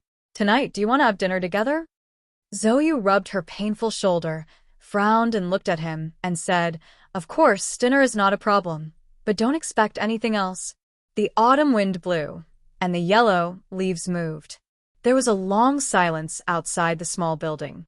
Li Feng clenched his fist and asked with a bitterness that was impossible when he was young, "Why? He's been dead for a year." Zhou Yu didn't explain anything and just smiled. Then she stood on tiptoe, raised her arm, and gently patted Li Feng's shoulder. This action was very gentle, so gentle that the little red flower on her temples didn't tremble, but Li Feng felt that her hand was stronger than his own. In the military vehicle that had been waiting on the other side of the yellow leaves, Shi Qinghai looked at this scene and faintly blinked his beautiful eyes. The little boy next to him rolled his eyes, wondering why this annoying guy often came to see him. The top floor of the most luxurious Wenhua Hotel in Hong Kong was designed as a revolving restaurant. This decent enough place naturally became the best choice for rich people to socialize. At the same time, many well-off families would hold very important matchmaking activities in this restaurant. "Sorry, I'm late." Zhang Qiu's cheeks were slightly red, and her eyebrows were slightly sweaty. She hurriedly walked to the table next to the window and politely apologized to the mother and son sitting across the table. Because the engineering department was doing the final assembly verification of the MXT turbocharger design, she was much later than the agreed time. She directly returned to the city from the industrial park and didn't even have time to change into the more ladylike dress that she prepared in advance. For seasons had quietly passed, but this beautiful and intelligent female engineer still looked the same as before. Perhaps it was because her life and way of thinking were quite simple and pure. Time did not leave any traces on this beautiful face. Especially today, she was wearing a somewhat loose short-sleeved shirt and carelessly matched dark blue overalls, and the eye-catching oil stains on them made her look like a female apprentice who had just entered the repair shop. She was very cute. The man in his 20s sitting across the table clearly thought so. A look of surprise flashed across his slightly wooden face. His gaze swept past Shang Qiu's proud chest and was immediately shocked to the point of lowering his head awkwardly. He probably never thought that one of the most famous engineers in the Federation would actually have such a good-looking appearance.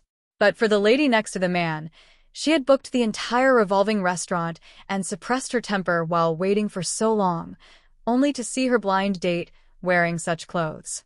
Obviously, she felt disrespected, so before Shang Qiu could explain anything, the lady began to speak in a cold and mocking tone. If it wasn't for the fact that this blind date was arranged by Mr. President Nutshell, who couldn't be offended, perhaps this lady would have already left. Shang Qiu quietly listened to the sarcastic words of the lady sitting across the table, but her heart was very calm. For her, a blind date was somewhat inexplicable. It was so inexplicable that her ears seemed to be blocked by a lot of silencers. For her biggest regret now was facing delicious food and tempting red wine. She had been thirsty all night and had to control her urge to eat in order to maintain her image. She had to give face to Mr. CEO. Shang Qiu sat in the chair tiredly and looked at the lady sitting across the table. Her lips kept moving, but the phone call from Mr. CEO a few days ago echoed in her ears. Yes, that guy is dead, but life has to go on. Just as the situation became more and more awkward, and Shang Qiu might pounce on the food in the next moment, and the lady screamed and started to fight, the young man who had been silent all this time finally spoke. He asked his mother to give the two of them some time alone. The lady did not expect that her son, who had never disobeyed her in his life, would show a tough side for the first time at this moment. After a while, her face turned pale, and she angrily walked out of the restaurant with her expensive bag. This unforeseen event made Shang Qiu's clean eyes flash with a trace of surprise. She looked at the uneasy and even a little shy guy in front of her and thought that the so-called young talent introduced by Mr. CEO didn't seem to have a bad character. I'm on a blind date because of the company's request. Shang Qiu relaxed, her tired shoulders drooped, and leaned back in the chair, showing the curves of her body more obvious. For Shang Qiu, the chief technical director, who is likely to become an independent technical director in the future, the board of directors and the logistics department of Nutshell Company paid enough attention and care to her. And Mr. CEO, who vaguely guessed the little relationship between her and Su Lo, spared no effort to promote Shang Qiu's marriage plan. I understand, the young man across the table said in a trembling voice, but I really want to ask you to try dating me. Shang Qiu obviously didn't have the self-awareness of a child's face and a sexy body. She looked at him curiously, scratched her head like a boy, and suddenly said, "No dating. I only want to get married." Okay. The young man's answer was very firm. I have to remind you that I'm not very interested in sex. If I get married, I won't take on the duties of a wife. Shang Qiu's eyes narrowed slightly, looking out of the window at the autumn wind passing through the streets of Harbor City. Suddenly, she thought of the winter snow on the distant Westwoods planet and the warm, erotic, but timid big hands. The young man looked at her puzzledly and asked a little numbly and uneasily, "Please forgive my rudeness, but if that's the case, why do you want to get married?" "You know, I'm working in the Nutshell engineering department. Facing machines and those nerds who are more feminine than women every day, it's really a little boring. Moreover, in the next year, there probably won't be any challenging work, so my time will be more leisurely." Shang Qiu explained seriously, "So, I want to have a child." Her blind date obviously couldn't immediately adapt to Shang Qiu's logic. He scratched his head for a long time and asked, "You also want to have a child?" "Nonsense. Whether it's from a physical or psychological point of view, I'm a woman." The young man secretly glanced at her round and perky breasts with a hint of guilt, thinking that anyone could see them.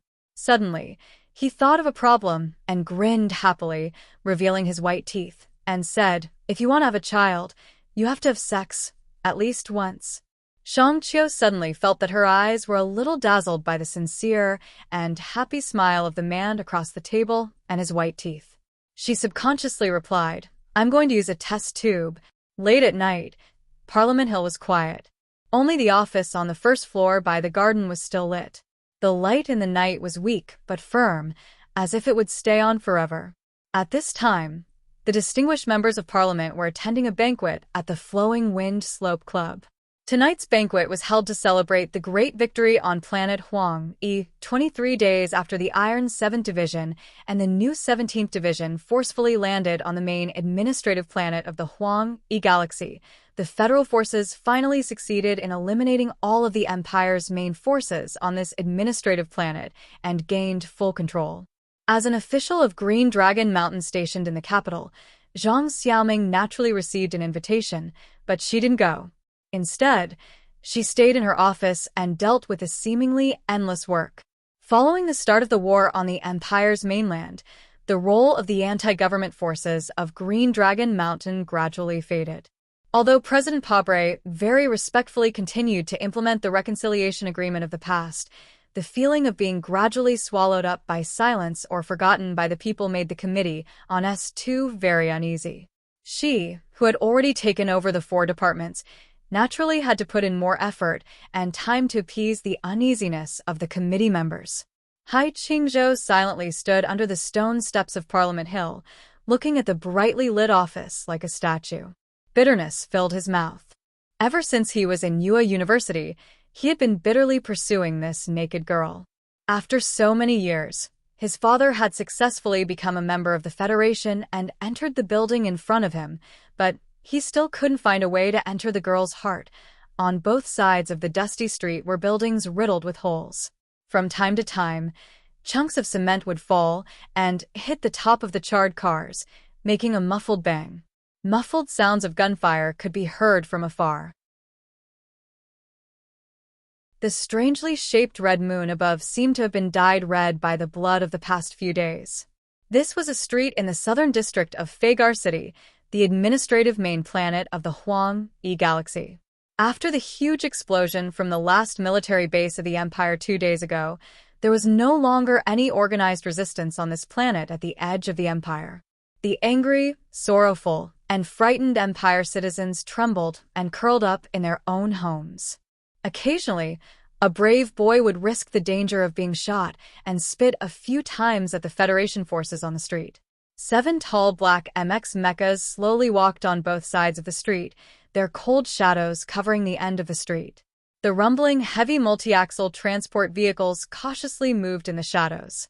Bai Yulan, covered in dust, sat in an armored vehicle, holding an H-model long sniper rifle in her arms, looking ahead with an expressionless face.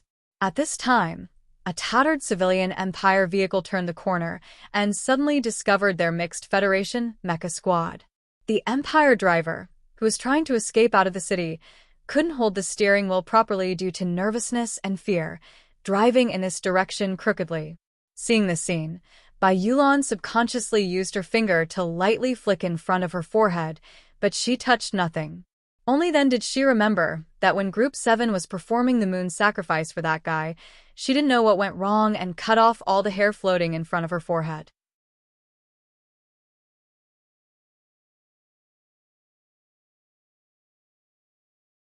Chapter 653. Bai Yulan's fingers didn't touch the hair in front of his forehead. He paused for a moment, then immediately turned his attention back to the vehicle that was zooming over with a blank expression.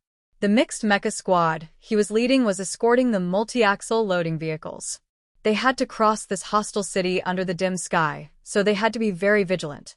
The soldier at the front of the mixed mecha squad didn't react in time, and Bai Yulan frowned. Through the optical camera on his helmet, he saw that in addition to a panicked man from the Empire, there was also a little girl whose hair was cut extremely messy sitting in the car. He understood why his subordinate's reaction was a little slow.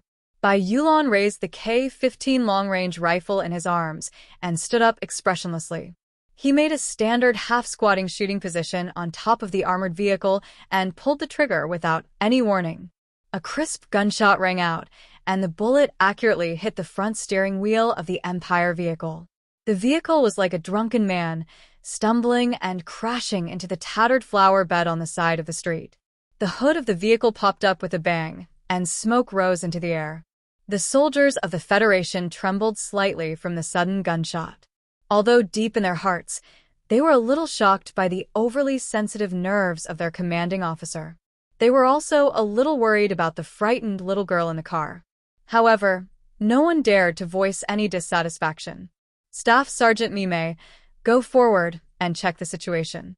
Be careful to maintain a safe distance.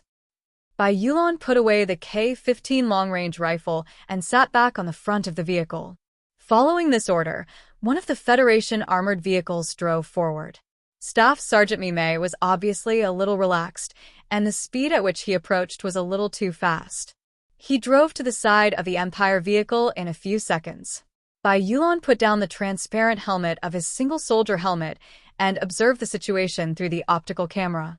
Suddenly, his pupils shrank slightly because he noticed that the Empire man in the vehicle seemed to be sweating too much, and the little girl in the passenger seat was crying nonstop. Fear would cause civilians to have similar reactions, but for some reason, Bai Yulon felt that this scene was a little strange, especially when he noticed that the armored vehicle of his squad was too close to the vehicle. Come back.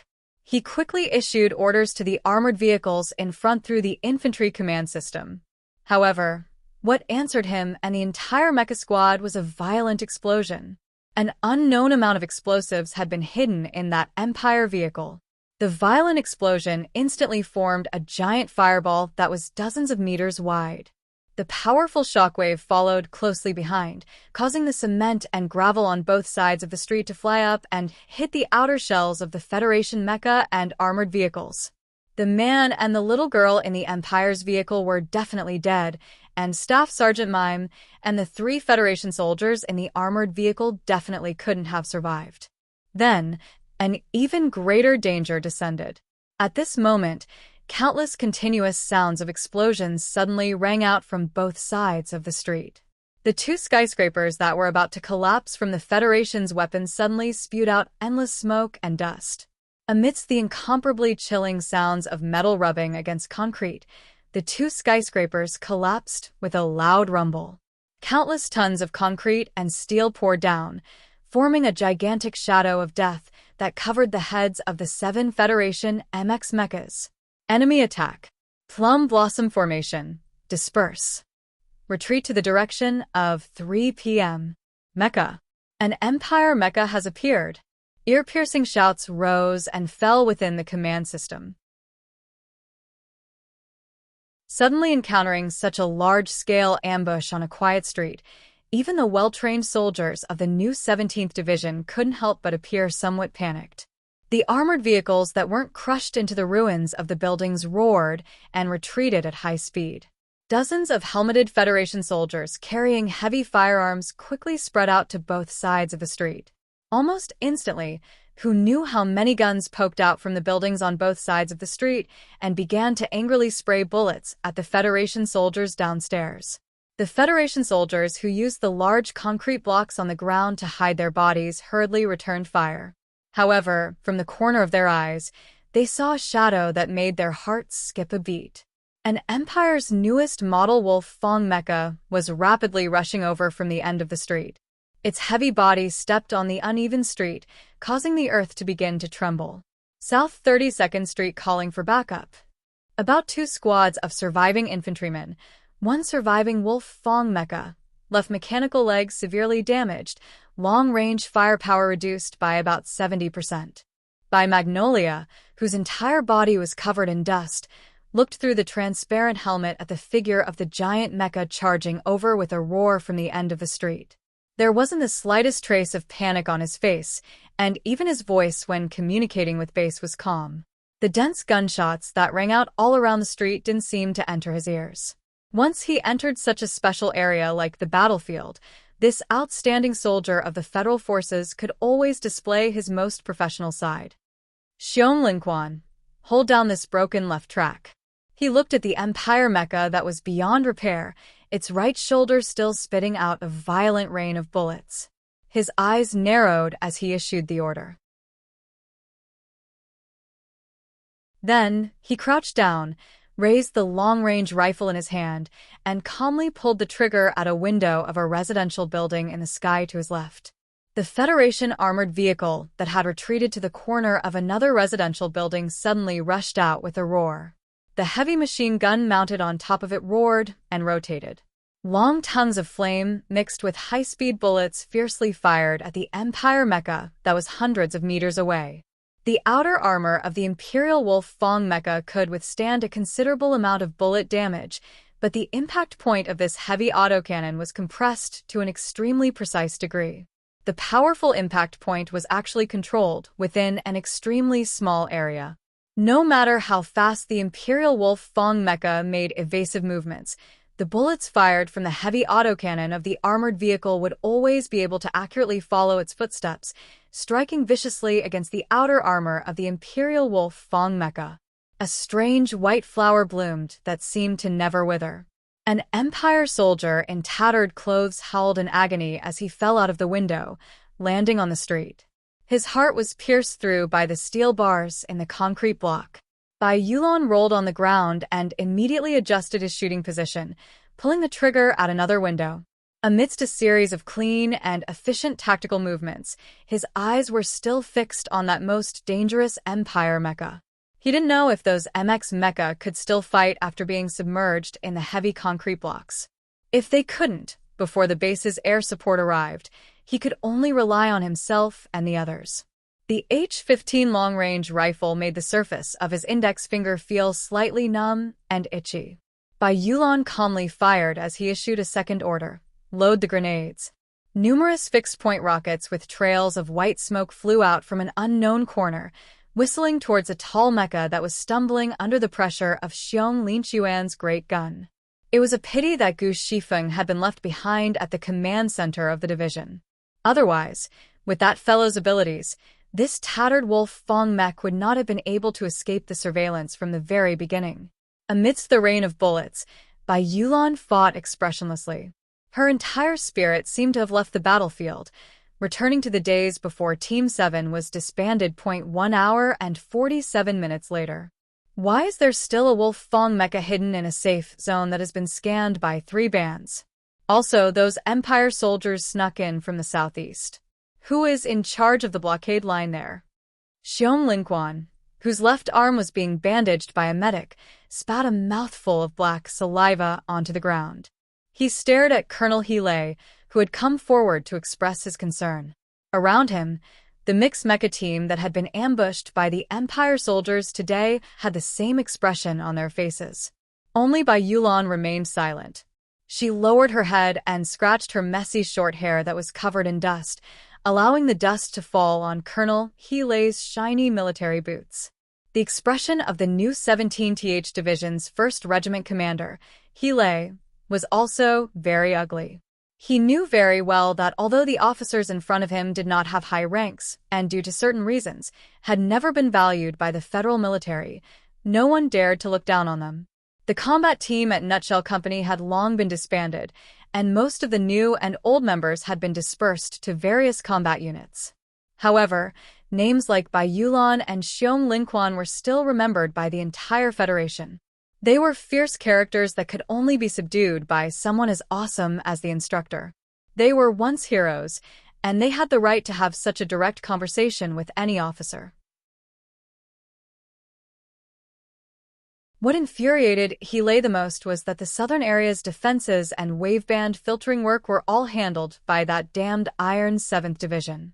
If this Mecha Mix team was really wiped out today, the new 17th Division would still be the one to bear the wrath of the big shots in the military, and the one to let down the instructor would still be the new 17th Division.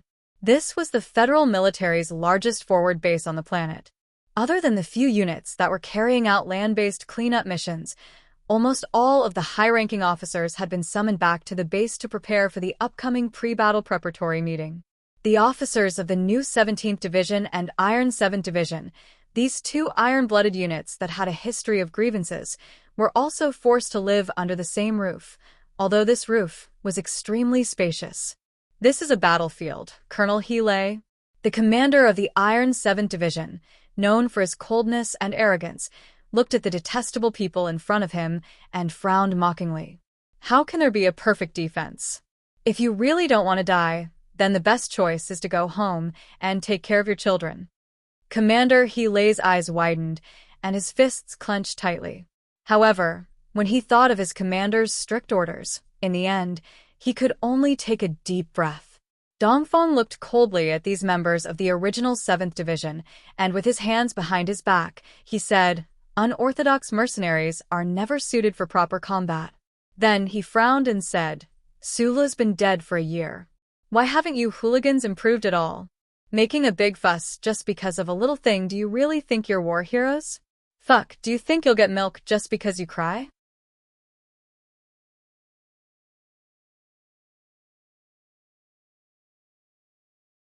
Chapter 654. Xiong Linxuan's anger wasn't because Iron 7th Division mentioned Sula. It was more because of his comrades who died on the streets of the southern district of Fargar. However, sacrifice was too common on the battlefield to be used as a trigger for his anger. As a soldier of the Federation, he couldn't use the death of his comrades to express his anger towards Iron 7th Division, even if 2 of the people who died in the cement ruins used to be members of Iron 7th Division. For today's Federation, the once glorious Nutshell 7th Division didn't even exist. In the past year, the federal military and the official media had never mentioned the Nutshell Group 7 again. It was as if there was an invisible hand that was silently pushing this term into the pile of history books, deliberately ignoring the group of heroes that had once existed. After Iron 7th Division was divided into various field units, its members were assigned to new combat positions. However, they were rarely used to take on difficult and glorious missions. On one hand, the Federation didn't want the heroes they created to become skeletons in coffins. On the other hand, there was a deeper reason. Bai Yulan knew the reason. There could only be one sun in the sky. Otherwise, it would be as hot as the Empire's mineral star that the 32nd Armored Brigade took down last month. In the competition for succession, the guy with the bright smile died. The Federation would naturally choose Du Shaoqing and his Iron 7th Division. Therefore, Iron 7th Division's mission in history was over. The Federation's fighting spirit had long been aroused by the documentary. Therefore, a combat squad like Iron 7th Division that had a clear brand and old grudges against Iron 7th Division naturally didn't need to continue existing. Iron 7th Division was disbanded, but its members were still there. Because of the old grudges and the rivalry between Iron 7th Division and the new 17th Division, the Iron 7th Division had always hated the officers from Iron 7th Division. As for high-ranking officers like Commander Dongfeng, they didn't even bother to hide their disgust. However, Bai Yulan had to admit that the Iron 7th Division had the right to be proud and arrogant. Their commander, Du Shaoqing, commanded the Iron 7th Division like a god. The total number of soldiers in the Iron 7th Division that were converted into a full mecha division and expanded was now more than 40,000. During the invasion of the Empire, they had won many battles. The heroic scenes of the Iron 7th Division conquering a certain place appeared on the Federation's news channel at a terrifying frequency. It appeared in the eyes of millions of citizens of the Federation. Commander Shaoqing and his Iron 7th Division had gone from undefeated in the military exercise to the bloody battle at Silin and then to the invasion of the Empire. Their iron-like military exploits had made them the darling of the media, the idol of the people, the beloved general of the president and parliament, and even the future of the military. Faced with this kind of Iron 7th Division, even the new 17th Division, from the commander to the normal soldiers, could only keep a dark face. They inherited the sinister battle style and used their battle achievements to resist the might of the enemy, let alone the insignificant members of Iron 7th Division. The officers of Iron 7th Division had experienced this kind of mockery and even a face-slapping reprimand like today. Although the new 17th Division treated them well, and Commander He Lei and the other powerful Federation officers that Sulu had taught before also took care of the members who were scattered in their own units, the disregard from the Federation's upper echelons, as well as the contempt from certain units, made the days of Bai Yulan and the others truly difficult. If Boss was still alive, things would have developed completely differently. Bai Yulan lowered her head slightly and looked at the bloodstains on her military boots. She thought of the team member who died in her arms an hour ago, and naturally thought of the guy who died even earlier. She didn't pay attention to what the commander of Iron's 7th Division in front of her was saying, nor did she pay attention to what Xiong Lingquan was saying. In the past hundreds of days, he had long been used to this kind of situation and had always maintained an indifferent silence. In fact, ever since that infuriating little boss took the spaceship through the space channel, he was even a little tired of his military life and had thought of retiring. The reason he had taken back the retirement report and followed the main force into the Empire's planetary sector was because he wanted to see a miracle happen. If a miracle really did happen, he wanted to see the old comrades of Iron's 7th Division return these guys to that guy in one piece. For this purpose, he had always been patient. However, the miracle didn't happen in the end. News spread in the Empire's planetary sector that guy had been executed half a year ago, and he had been patient, waiting for his old comrades to die one by one. Actually, I've always thought that teacher Xiaoqing wouldn't target small fries like us. Maybe it's just some despicable guy who thinks he's doing something. Bai Yulan broke the silence and slowly raised her head. Her extremely gentle face had a strange aura. She looked at the soldiers of Iron's 7th Division in front of her and said softly, "There's no evidence that something like today's incident is a conspiracy, and I don't believe that the great Iron's 7th Division would do something like this. But this is still your fault. 5 of my people died, and 2 of them were old members of Iron's 7th Division." She looked at the indifferent commander of Iron's 7th Division and said softly, but seriously, "Iron's 7th Division? What's that? Does the Federal Forces have this kind of organization?" Commander Dongfang looked at her mockingly and raised his chin, revealing the stubbles full of ruthlessness. He said, "Or are you talking about a group of famous male actors? If you're talking about them, then in my eyes, they're just a bunch of good-for-nothings. No matter how many of them die, it's not worth feeling pity." Bai Yulan's expression didn't change.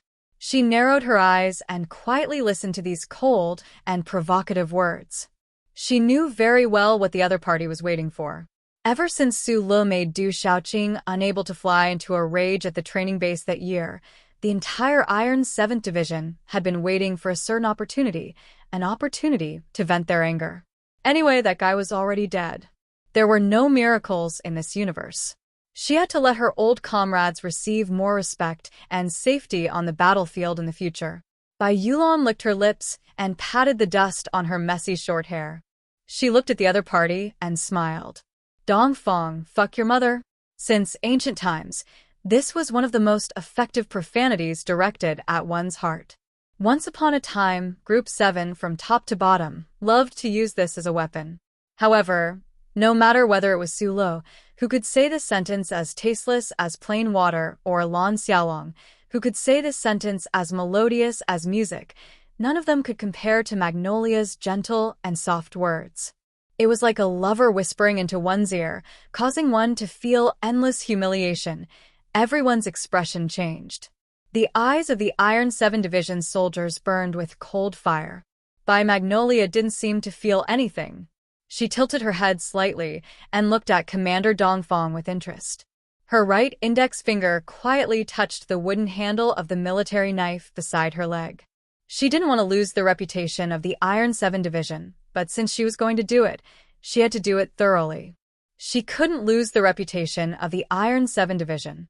Commander Dongfang's expression gradually darkened. However, before he could open his mouth to make any response, a bright and even magnificent light flashed past his eyes, extinguishing that cold and fierce flame. The delicate military knife cut through the air between Bai Yulan's fingers and cut Dongfang's wrist as he was about to reach for his gun. Along with a few drops of blood, the knife came to his neck and pressed against his chin that was full of stubble. Bai Yulan narrowed her eyes slightly and tilted her head to look at the skin under the blade. Her expression was very focused. She looked abnormally calm, but she gave people a very scary feeling. "Put the knife down." Heelai's eyes widened as he roared angrily. None of the soldiers of the Federation thought that Bai Yulan, the logistics officer of the 17th Division, would actually dare to pull out a knife against the famous Commander Dongfang of the Iron 7th Division. They didn't react for a moment. Only the officers of the Iron 7th Division pulled out their pistols. Bai Yulan's knee accurately and ruthlessly pressed against Dongfang's upper abdomen, the most vulnerable part of the diaphragm. Dongfang was pressed under her body and couldn't move at all. The angry roars and the sound of bullets behind her didn't affect her movements at all. She slowly moved her wrist, and the sharp blade moved up and slid across Dongfang's chin. Dongfang, who was coldly subdued by her, didn't have a trace of fear in his eyes. Instead, it was filled with a kind of cold joy. He was very satisfied that he could finally clean up Su Li's subordinates in the army. As for the danger at the moment, he didn't believe that Bai Yulan would dare to kill him. The cold blade that was slowly moving up his carotid artery was the proof. All of a sudden, the officer of the Federation who had made great military contributions screamed miserably. Bai Yulan, who had a focused expression, moved her fingers slightly, and the delicate military knife slid up his ear. Blood spurted out. The screams and curses resounded throughout the room. Dongfang, who was restrained by the sharp knee and couldn't move, could only watch as his ear was gradually separated from his cheek. He felt the warm blood with a fishy smell flowing out. He felt the pain that was too close to his brain. He screamed in horror and anger. What made everyone feel cold was that Bai Yulan, who was cutting Dongfang's ear with a knife, didn't have the slightest change in expression. His delicate hand holding the delicate military knife was still as steady as ever. The scariest thing was that his movements were exceptionally slow, as if he was moving in slow motion. His right knee was pressed against Dongfang's abdomen, and his body was slightly tilted. He sat on Dongfang's body like a woman, doing the most bloody thing as if he was doing housework. The eyes of the surrounding Iron 7th Division officers had already turned red. The muzzles of their guns were ready to spit out bullets at any time to kill this devil-like man. However, Xiong Lingquan had already picked up the Darlin machine gun. The 6 barrels of the gun were rotating at high speed. The key was that He Lei's reaction was too fast. As soon as the officers of the Iron 7th Division raised their guns, he rushed forward and blocked Bai Yulan's back. He lowered his right arm that was holding the pistol and aimed it at Dongfang's forehead. He shouted loudly, "Call the military police to deal with this. If anyone dares to fucking move, I'll shoot Dongfang first." Bai Yulan used 2 fingers to pick up the bloody earpiece. He frowned and looked at Dongfang, who was rolling on the ground with his face covered in blood. He said softly, "Now you know what the 7th Division is." He Lei, who was blocking in front of him, was already extremely frightened. After hearing this soft sentence, he broke out in a cold sweat. He finally understood that the guys who fought with the instructor back then were really a bunch of lunatics.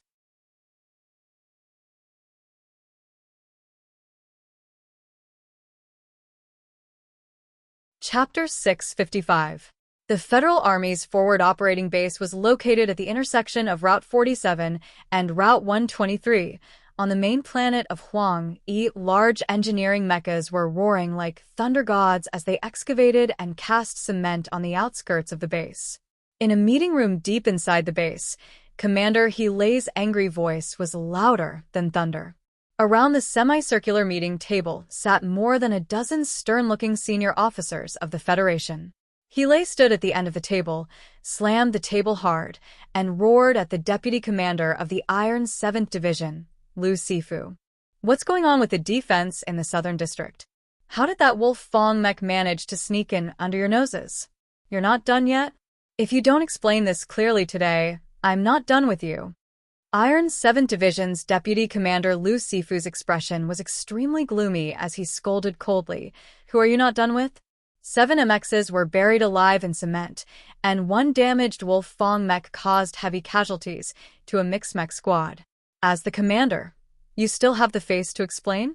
Don't fucking try to change the topic. I'm asking you for someone right now. That bastard called Bai Yulan used such a cruel and bloody method to treat a senior officer with outstanding military service. If it wasn't for you, my people would have already shot him to death. Kill your mother. Countless veins popped out on He Lei's neck, but he couldn't make a strong counterattack. Whether or not the attack in the southern district of Farkle was a deliberate trap set by the Iron 7th Division, they didn't have any evidence.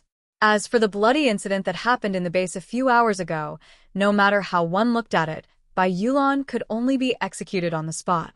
In the meeting room, besides the relevant officers of the Iron 7th Division and the new 17th Division, the Federation's frontline headquarters, the military police, and the Ministry of Internal Affairs were all present. Although the current Supreme Commander of the Federal Military, Commander Yi Changtian, didn't land on the surface from the battleship, he sent his personal staff to observe the situation. Right now, the room was filled with the angry roars of Commander He Lei and Vice Division Commander Lu Sifu. The rest of the generals and officers maintained an eerie silence, including Commander Yi's advisor. None of them seemed to have any intention of expressing their opinions. This bloody incident was very simple to deal with because the details of the case were clear. However, it was also very complicated because it involved the two trump cards of the Federation, as well as Group 7, which had been deliberately neglected for a long time. The most important thing was that the two division commanders sitting on both sides of the conference table had not spoken. The new 17th Division commander, Yu Qinghai, took off his military cap and silently stroked his white hair. His mood was very heavy. A few years ago, most of the old members of Nutshell Group 7 were retired soldiers of the 17th Division. Later on, most of the new and old members of Group 7 held positions in the new 17th Division, such as Ning He, Gu Shifeng, and many other outstanding soldiers. Thus, even though the upper echelons of the Federation had always treated Group 7 coldly, as the commander of the 17th Division, he naturally paid more attention to these people. The 17 mechanics had all been equipped with 108 of the new MX mecha, and he had allocated 7 mecha to that mecha mix team. The hidden meaning behind this was very obvious. However, who would have thought that such an ambush would occur on the Southern District's main road? Even more so, no one would have thought that Bai Yulan would choose such a bloody and cruel method of revenge. Commander Yu Qinghai smiled slightly. Looking at the Major General across the round table, his mood was very gloomy.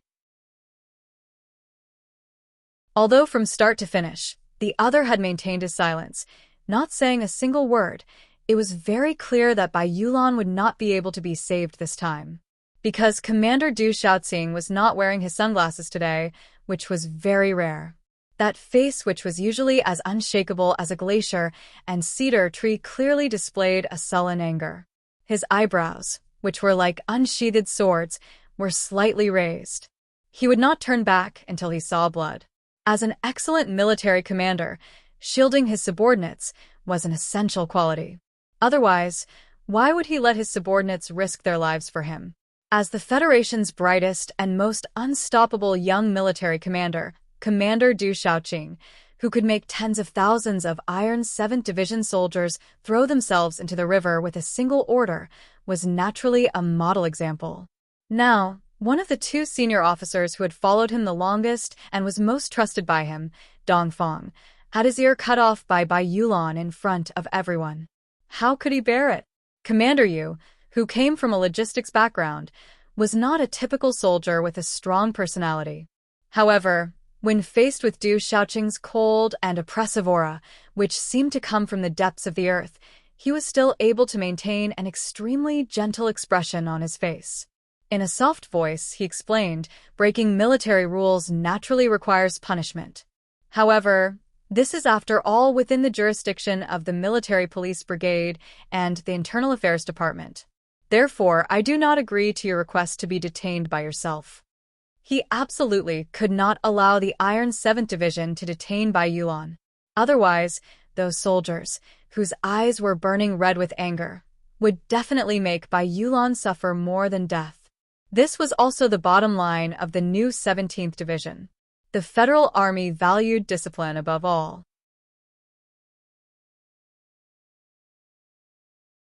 Previously, He Lei dared to point at Commander Liu and curse him because he was now promoted to colonel, which was the same rank as Commander Lu Sifu. At this moment, Teacher Yu Qinghai, who had been silent all this while, opened his mouth to speak. The meeting room instantly quietened down. Everyone's gaze turned towards Teacher Du Shaoqing's face. At this moment, Only he had the qualifications to continue this confrontation between the two great aces. Du Xiaoqing maintained an indifferent attitude and did not speak. The pair of sunglasses and military cap that were neatly placed in front of him seemed to emit some kind of terrifying aura along with his silence. Just as the atmosphere was about to explode from the oppressive atmosphere, the staff officer who had been watching for a long time finally connected to the Federal Forces flagship outside the atmosphere. The Army's Supreme Commander, Commander Yi, appeared in front of everyone with a dignified expression. "We are the army that bears the expectations of hundreds of millions of Federation citizens, and Mr. President. Our journey should be to the Sea of Stars.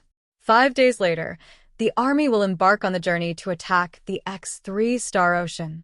You should know better than me what taking down the 3 shadow mineral stars means to this war. Do you think that such a trivial matter is qualified to affect the war?" The generals and officers in the conference room stood up together and saluted the respected old general on the hologram, quietly listening to the final instructions. What was strange was that Commander Du Xiaoqing, who had always paid the most attention to the army's discipline and the dignity of the commanding officer, who had never made the slightest mistake, stood up much slower than usual today. The lines on his indifferent face looked particularly stiff. "Use the shortest amount of time to settle this matter." Commander Yi on the hologram waved his arm vigorously. Du Xiaoqing took a deep breath. After putting on his military cap, he seriously adjusted his direction and saluted to the hologram. He said steadily, "Yes." "Du Xiaoqing, you can state your request," Commander Yi on the hologram said. "I don't have any request. I believe that after the investigation by the Internal Affairs Division, the military court will give a fair verdict." Du Xiaoqing was expressionless. After a short pause, he said quietly, "But this person must die." He didn't have any request, but he used the word must to describe the word death. Commander Du Xiaoqing's tone was indifferent and calm, but it was filled with a palpitating calmness after anger. Everyone knew that he was truly angry. Bai Yulan must die.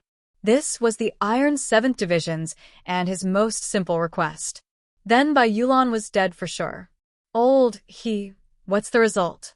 Colonel Ning He, the top advisor of the staff of the new 17th Division, stopped He Lei with a worried face and asked with a hint of expectation and fear. He was also a member of the 7th Division.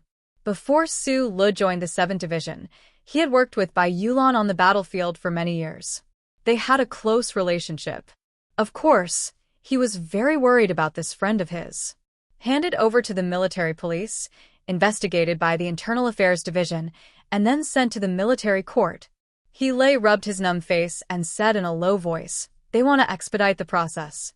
The secret trial will probably start tomorrow." Ning He exhaled softly, smiled bitterly, and said, "As long as he isn't secretly killed by the Iron 7th Division, it's fine. Although he might have to go to jail for 7 to 8 years, being alive is better than anything else." He Lei looked at him sadly and said, "Don't comfort yourself. Commander Xiaoqing has said that old Bai must die. Fuck him. He just tore off an ear. Is there a need to exchange his life for it?" Ning He roared angrily. "This is the front line. This is the most special time of war." As a subordinate, Bai Yulan cut off the ear of a superior officer in front of so many people. It's natural for him to be executed on the spot. He lit a cigarette and smoked with all his might. He said with a serious expression, "Do you know?" Before he was subdued, he cut off Dongfang's ear again. Dongfang's ear turned into 16 pieces. The medical officer couldn't sew it back up for Dongfang. This fucking knife skill is beautiful. How can Commander Xiaoqing allow him to live? At this time, a few officers were surrounding the two of them, listening to He Lei's words silently. They were the new 17th Division's Mecha Brigade's captain, Hua Xiaoxi, who had come with Gu Shifeng, and the Lin family, who was the air and ground liaison officer. Gradually, more soldiers came over. There were squad leaders, platoon leaders, company commanders, and normal soldiers. They silently gathered together. They understood these principles. In a strictly disciplined army, the most intolerable thing was to offend one's superiors. Furthermore, This was the most tense time of war. Bai Yulon had used bloody methods to harm a superior officer. There was no way he could escape punishment. However, they didn't want to accept this reality because they were once members of Iron's 7th Division. They were once training officers at the training base. Because of some dead guy, they had fought side by side more than once and trusted each other with their lives. Zhou Yu, who was greatly appreciated by Du Shaoqing and had now become an important staff officer of the Iron's 7th Division, stood in the distance and looked at his old friends with cold expressions.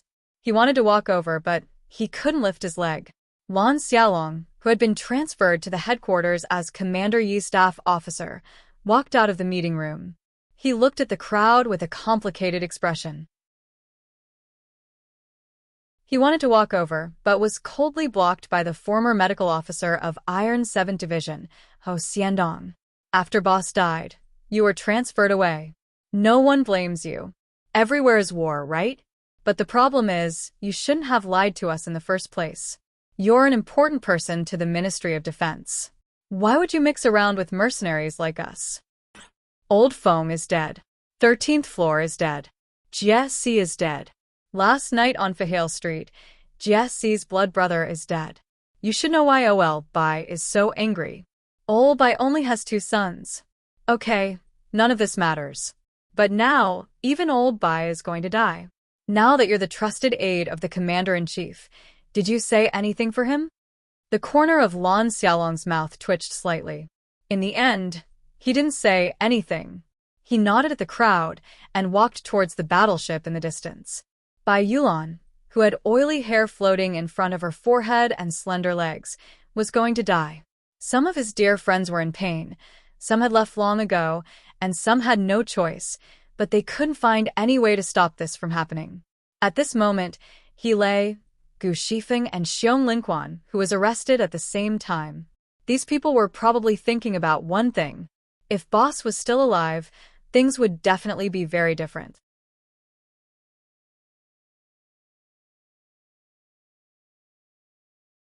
Chapter 656. Su is dead. The high and mighty families in the Federation, as well as the politicians who had dirty water flowing between their fingers, had had an easy year. Although the young Federation officer did not seem to be eye-catching, and he did not seem to have any power that could shake the world, the saber light on the Tiger Mountain Road, the axe marks in the Research Institute, the gunshots in the Foundation building, and the strong straight footprints and bullet holes on the beach of other manors made the big shots, who were used to setting the rules of the world with wine parties, lunches, and insider trading, discover in a cold voice that Su Le was a person who did not walk the normal path and had the strength to step on the path set by the world into chaos.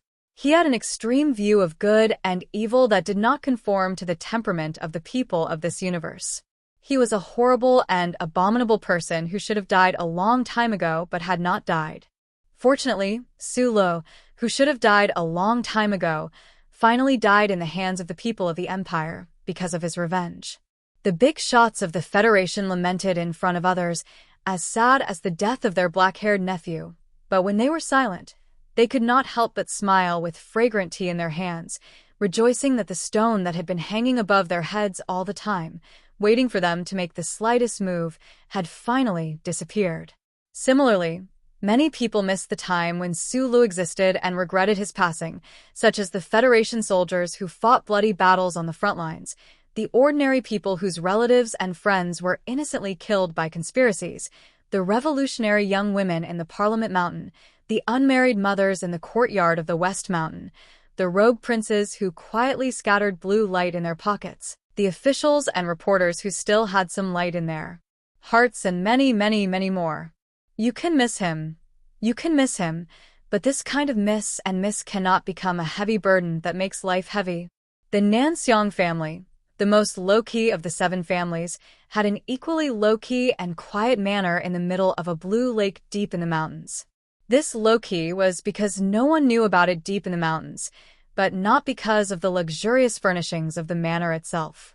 Just like the madam who stood quietly by the window of the bedroom on the 2nd floor, wearing expensive clothes, but indifferently stood in front of the window and watched the smoke like light rain in the manor.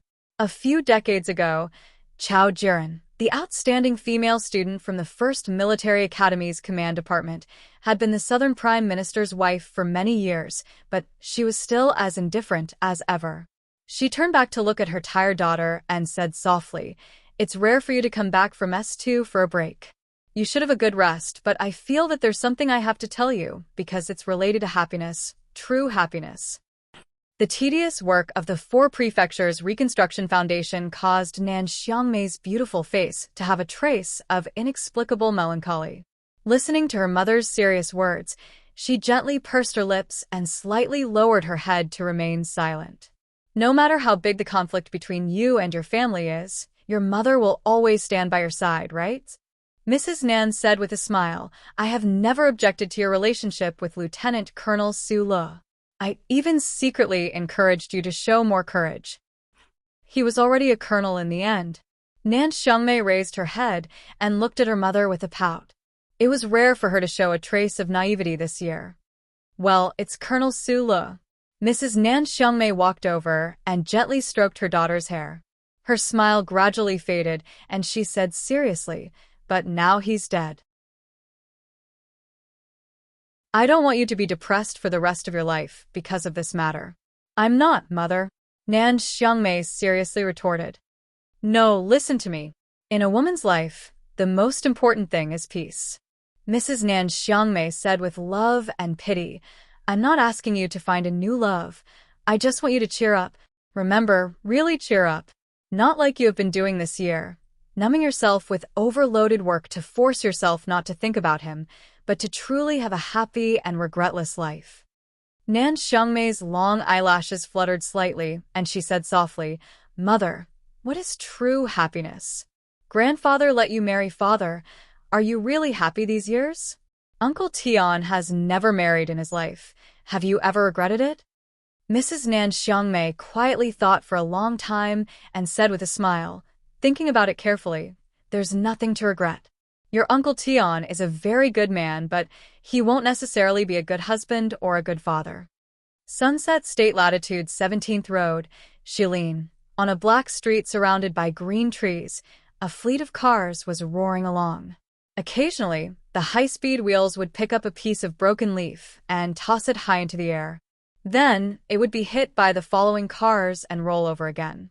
The motorcade of 4 expensive black cars and 16 dark green bulletproof military vehicles was amazing and very rare. However, the residents of the Westwoods who stood on both sides of the street didn't have the slightest shock on their faces, because they saw this scene every day and knew that the little princess of the Westwoods was going to school again.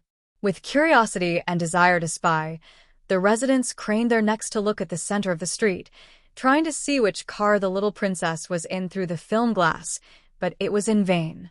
Suddenly, someone heard an impressive angry voice of a man coming from one of the expensive black cars. "Who the hell said I can't be a good father? Give me the exercise book, I want to take a look again." Mr. Tian had become fatter than before. His angry or embarrassed eyes had become 2 slits on his chubby face. He took the electronic exercise book from the little hands and looked at it for a long time with a frown. In the end, it turned into a sigh. When I was in the 1st Academy, I was specially allowed to not study advanced mathematics. Yanhua, don't laugh. This is a privilege that only the genius of mecha warfare can enjoy. Zhong Yanhua didn't laugh. Her clear eyes didn't curve into a cute pair of eyes. Her neatly cut short black hair swayed slightly with the movement of the car, like 2 pieces of watermelon skin. The little girl silently looked at the opposite side, silently took back the electronic exercise book, and silently turned her head to look at the scenery of the Westwoods outside the window. She didn't say a word. The ancient bell was attacked, and her parents were buried in that sad and beautiful cosmic fireworks. Then, Sula took revenge on a single ship and disappeared at the other end of the universe. On the day she found out about this bad news, the little girl told Mr. Tian that from now on, she had to study hard and learn how to take care of herself. From the moment she said this, Zhong Yanhua started to live like this. She woke up on time, ate her meals, washed up, and trained according to the daily schedule recommended by life experts. She started to practice her survival skills according to the federal military's Special Warfare Survival Manual. She started to pick up the special knife of the Westwood's Special Warfare Brigade to learn. But until now, only 2 cockroaches had died under the little girl's knife.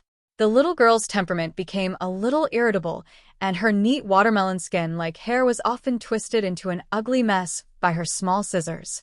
Besides that, she became a little quiet that didn't match her age. Like now, she often looked at the outside environment silently and didn't say a word. Fatty Tian looked at the side of the little girl's face by the window.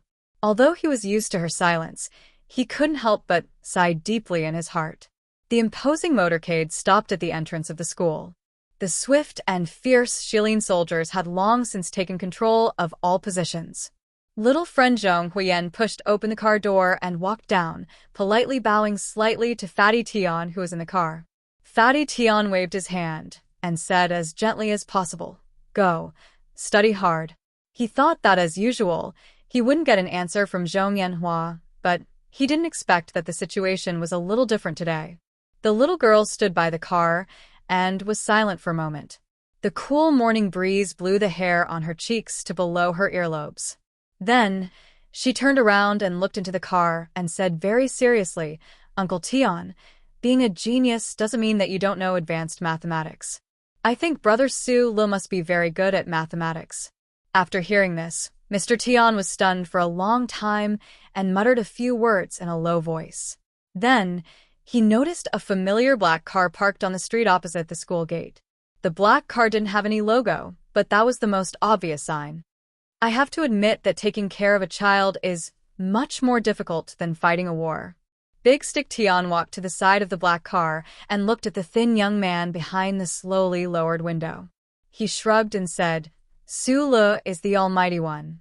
Yes, he also knows where the best porridge and scallion pancakes are."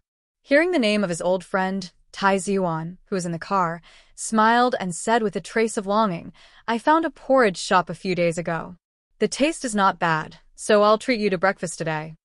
The young master of the Tai family and Mr. Tian, the representative of the old house on Wire Road, had breakfast together. Of course, it wasn't as simple as reminiscing about the past in the library. For some reason that even he couldn't understand, after the explosion of the ancient bell, Tai Ziyuan adjusted his life plan and came to the Westwoods to open a law firm called Shizhou Law Firm. Shizhou Law Firm now hired the son of the Chief Justice of the Federation, Hiying, as its chief legal counsel.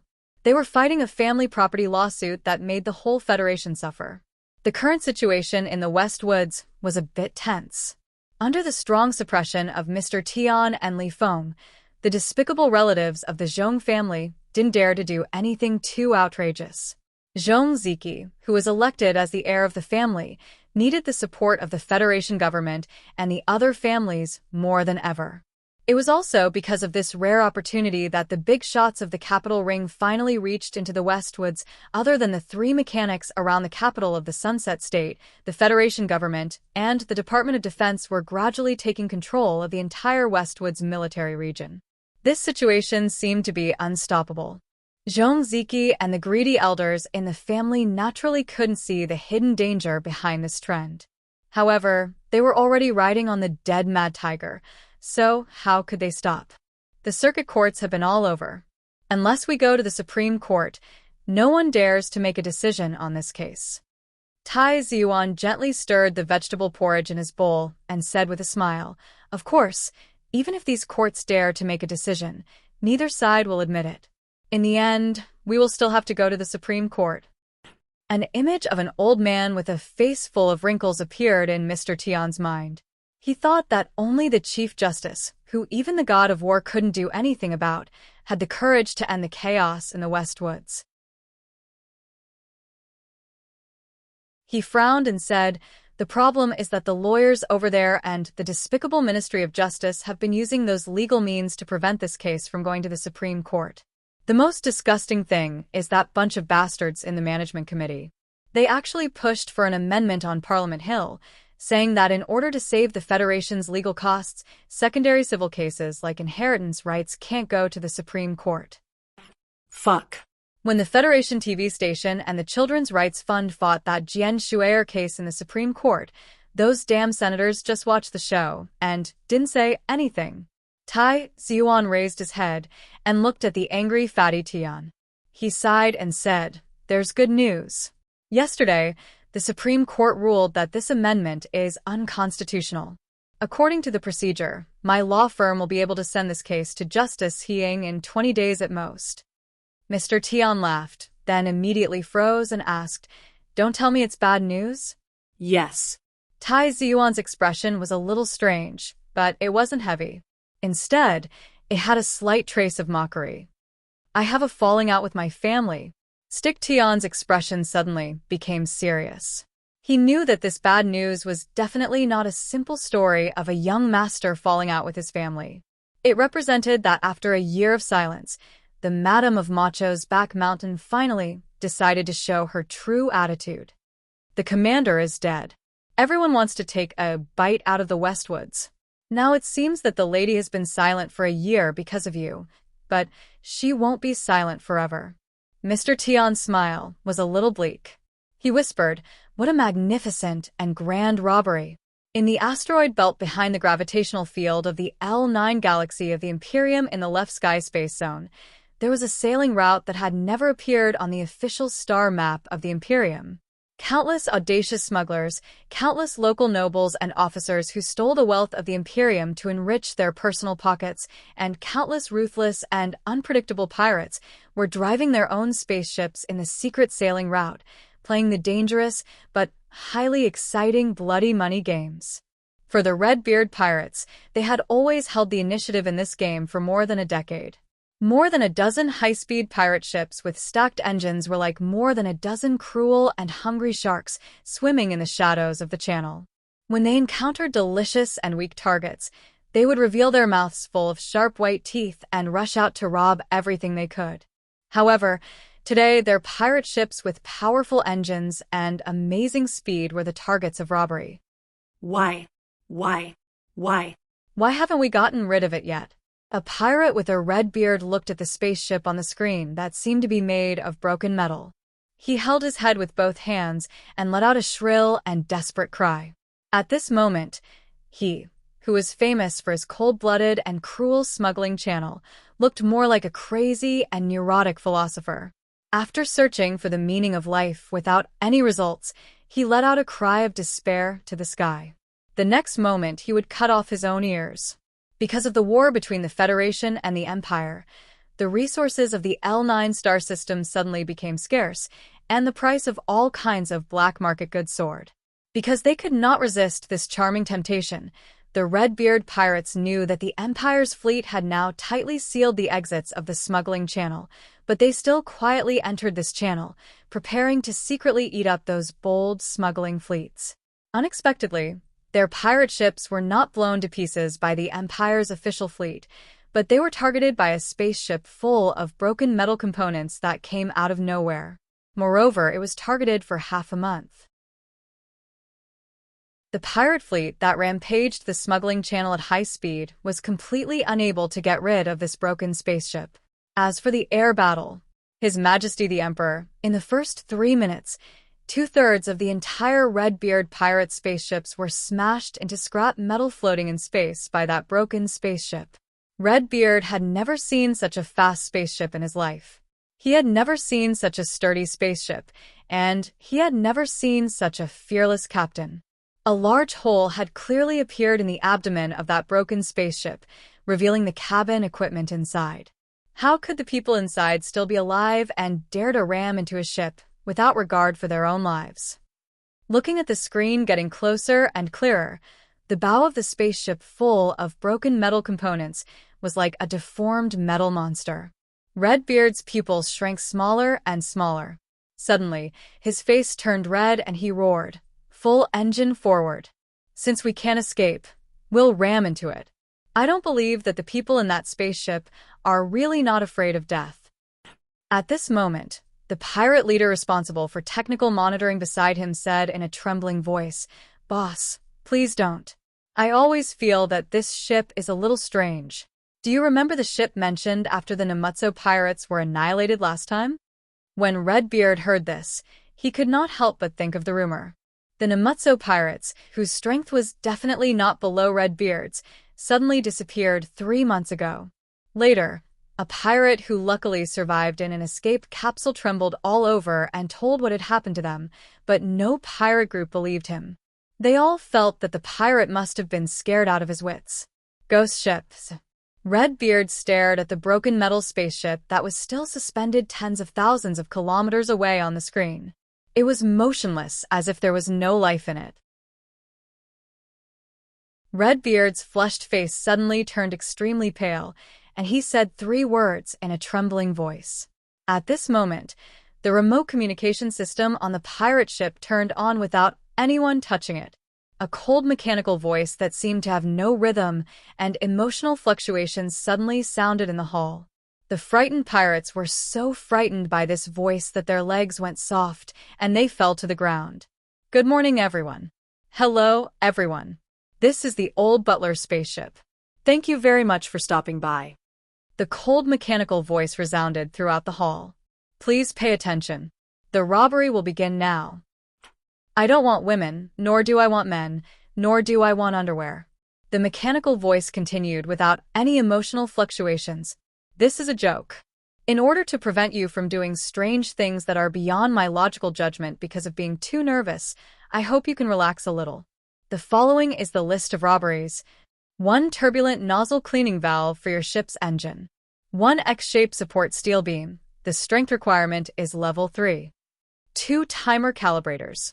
The broken metal spaceship that the pirates called the Ghost Ship slowly listed its robbery list through the remote communication system. As many as dozens of spaceship components or parts of unknown purposes appeared on the list. At the end, the voice said, "And all of your crystal ores. And all the crystal ores on your ship." Here's a friendly reminder. The way your ship is using the engine is an incomprehensible waste of crystal ores. If necessary, you can head to the X3 galaxy and contact the federal troops to upgrade and modify the engine power system. Sula didn't know how many people in the Federation missed him, but he believed that there were definitely people who missed him. He was curious about the names of those people and was very satisfied. For those people, he asked the Empire's underground resistance organization to send back the news that he was still alive as soon as possible. However, the left Skystar region was full of flames of war, and communication was extremely difficult. If he was really lucky enough to return to the Federation, the news might not have reached him yet. At this time, he didn't know that some of those who missed him and were missed by him were facing execution. Otherwise, he definitely wouldn't have been able to wait for even 10 minutes on this planet controlled by smugglers and vacationing pirates. After leaving Tianjing on the Empire's military transport ship, the first 10 days of space travel were very safe. There were no problems with the identity forged by the resistance organization. However, when they quietly left the Empire's warship and boarded the smuggling spaceship to continue their escape, the situation suddenly became tense. Because of the war, the Empire's fleet increased the frequency of cruising in the star regions within their borders. Even the secret smuggling routes that were usually considered to be outside of the Empire's jurisdiction actually appeared. The closer they were to the front lines of the battlefield, the stricter the Empire's official inspection. The tactic of using money to clear the way in the past was now completely useless. In just 4 days, Su Lo and the others encountered several fatal crises. The resistance organization soldiers kept dying to protect them as they moved forward with difficulty, all the way until they landed on the most remote planet in the L9 galaxy. During this escape journey, Su Li's view of the underground resistance organization changed greatly. This was especially so when he looked at Mr. Muen, who still wore an expensive leather robe and had a bleak expression on his face. In his heart, Mr. Muen kept leveling up. The leveling up here wasn't referring to this person's powerful methods, but to other aspects. When he first saw Muen, Sula thought that he was just a gangster boss who occupied the slums of the capital city. He only had a few casinos, repair shops, and over 100 lousy guns. However, when he left the capital city and began to flee for his life on Tianjing planet, he discovered that Mu-En was one of the few underworld leaders on Tianjing planet. No matter which province or county he was in, his underworld gang could display its powerful abilities. After leaving Tianjing planet and coming to the vast universe, Su Le finally understood that this seemingly boorish and unsophisticated fellow actually had influence over the entire left sky star field. Countless smugglers and pirate leaders had to treat him with respect when they saw him. Su Le licked his dry lips and looked at the heavily polluted air above this adventurer's paradise planet. He couldn't help but frown as he thought of the Donglin region. With Mr. Muon's help, perhaps he could really pass through the layers of blockades of the imperial armies and complete the impossible return this time. Thinking of this, a smile and homesickness surfaced on his face. Shortly after, he thought of another matter. The old man had once asked him to go to the Great Master Fan Manor to investigate the clues left behind by the AI chip. However, he had been struggling between life and death during those days and had completely forgotten about this matter. Now that he was about to return, there probably wouldn't be a chance to investigate it. Perhaps he would wait until the federal forces attacked Tianjing before he went to that small white courtyard to take a look. Right, there was also Aunt Susan. When the time came, he would also have to go and take a look. Paul wouldn't really be going to the battlefield, right? He was still in a dangerous place within the Empire, but he began to imagine the beautiful scene when he returned in the future. It had to be said that the cheerful and optimistic fighting spirit had long been deeply rooted in Su Le's bones. However, the worried and heavy voice of Mr. Mu, and next to him instantly destroyed these optimistic imaginations. There's a big problem. Mr. Muon's palm stroked the rough skin under his smooth leather jacket as he looked at the spaceport more than 10 kilometers in front of the hotel's floor-to-ceiling glass window. With a serious expression, he said, "The latest news is that the military has taken control of the spaceport and allowed spaceships to land, but banned all aircraft from taking off. I don't know if this is wartime control, or if the military has detected something and is taking measures specifically to target you." Su Le suddenly turned around and looked into Mr. Muon's eyes. Mr. Muon lit the thick tobacco in his hand and said with a frown, "Because of you, the Empire has blocked the smuggling route for a long time. The resistance of the nobles and merchants was too strong, so it gradually loosened later. We have always taken the path of the military. As long as we have enough money, we can get through. But this time, it really won't work. Now, none of the officers dare to accept money." Muon walked back to the room and took out the workbench.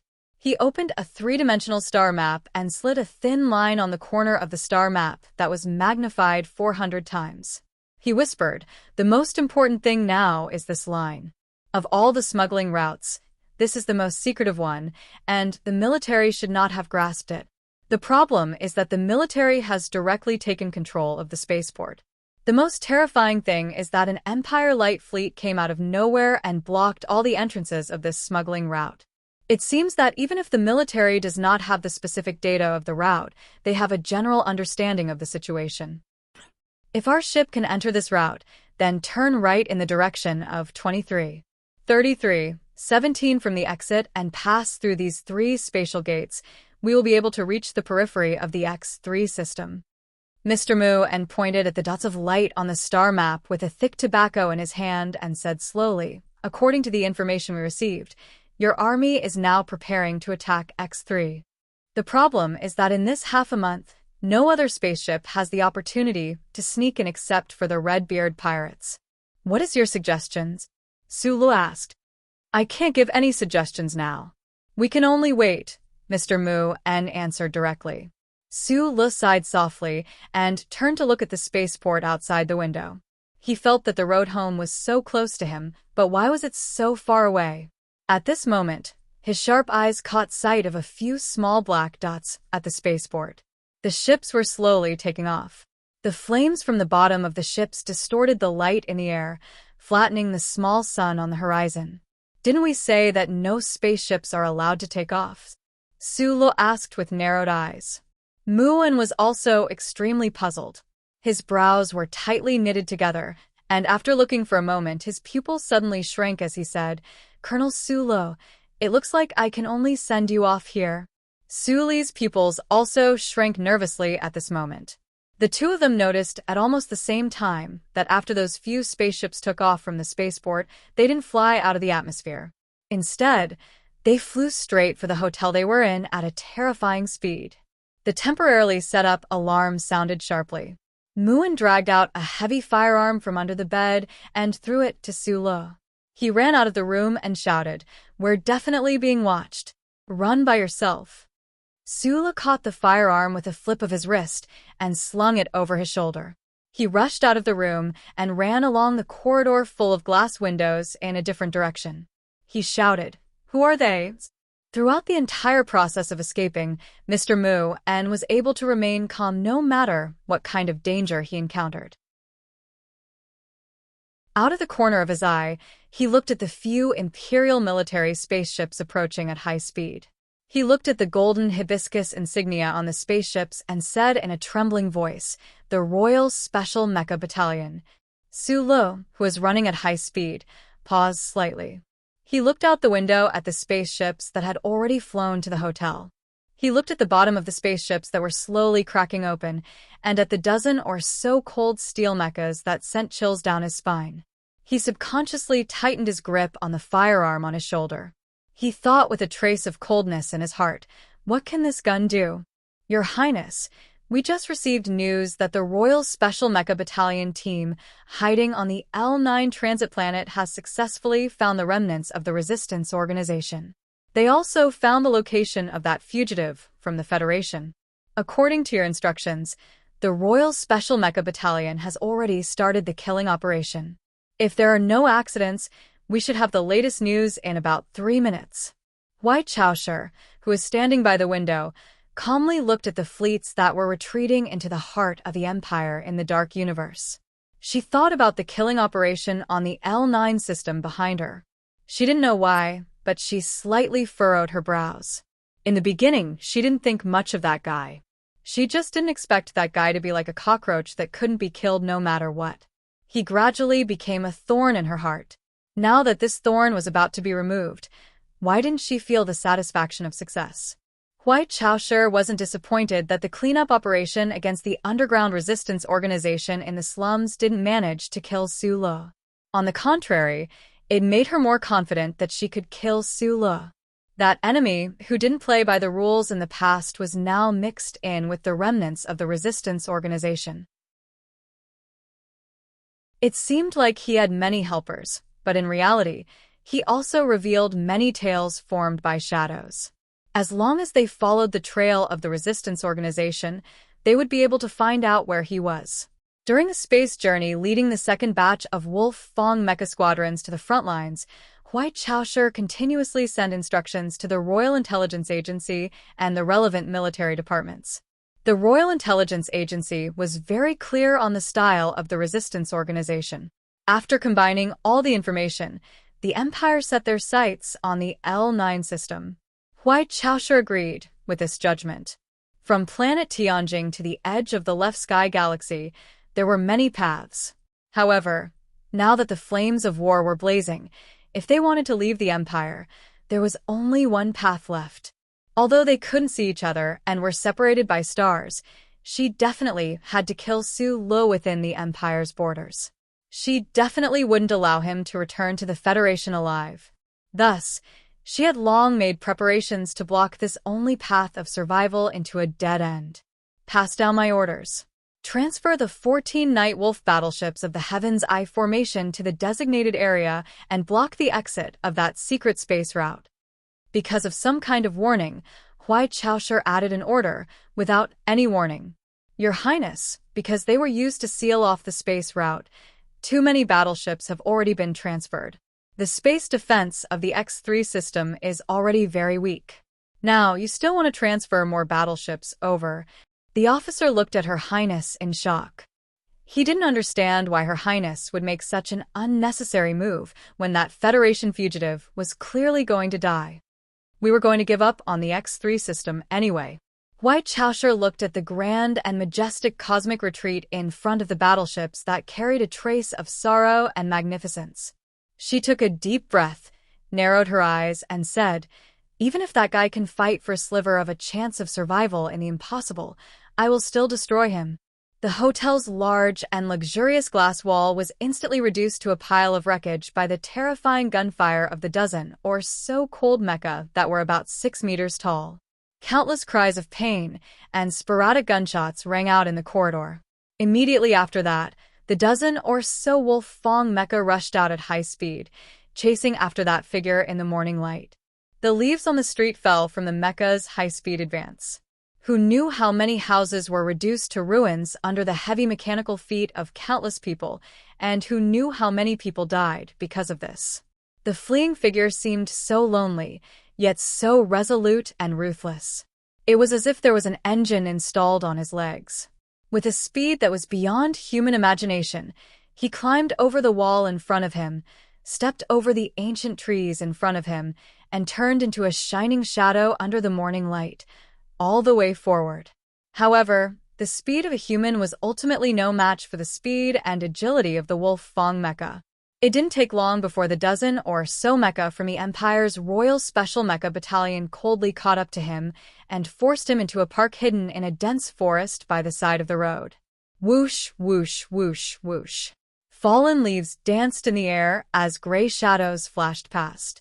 A series of powerful mecha-specific shrapnel swept the thick ancient trees in the park in half. Su Lo was extremely lucky to have avoided the death reaping of these terrifying shrapnel. Using his fastest speed, he rushed to the top of the mountain and then stopped. Running for his life was not scary. He seemed to have spent his entire life on the run. What was scary was that right now, he had no idea where to run to. Death was also not scary.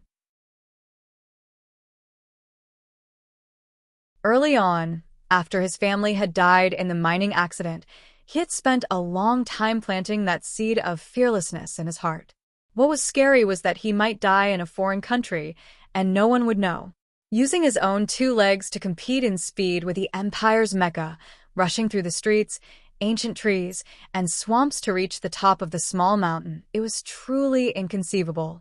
However, the seemingly endless strength in his body had also been depleted by this terrifying sprint.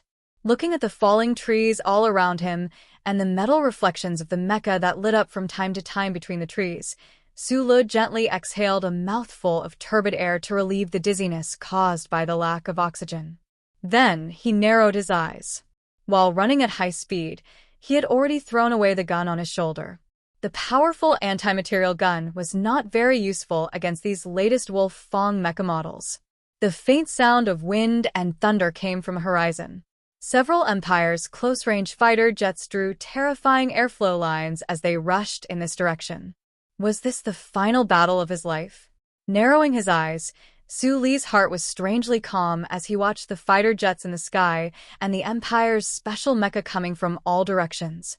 Other than the faint pride born from such a grand occasion, there was not even the slightest bit of fighting spirit in him. He took a deep breath and transferred the burning energy from his waist to his fingertips. He closed his eyes and recalled the crazy battle techniques his uncle had used in the green hills of Heshi province. Those finger movements that could make the heavy mecha dance with the movement of his fingers despite being separated by thick armor.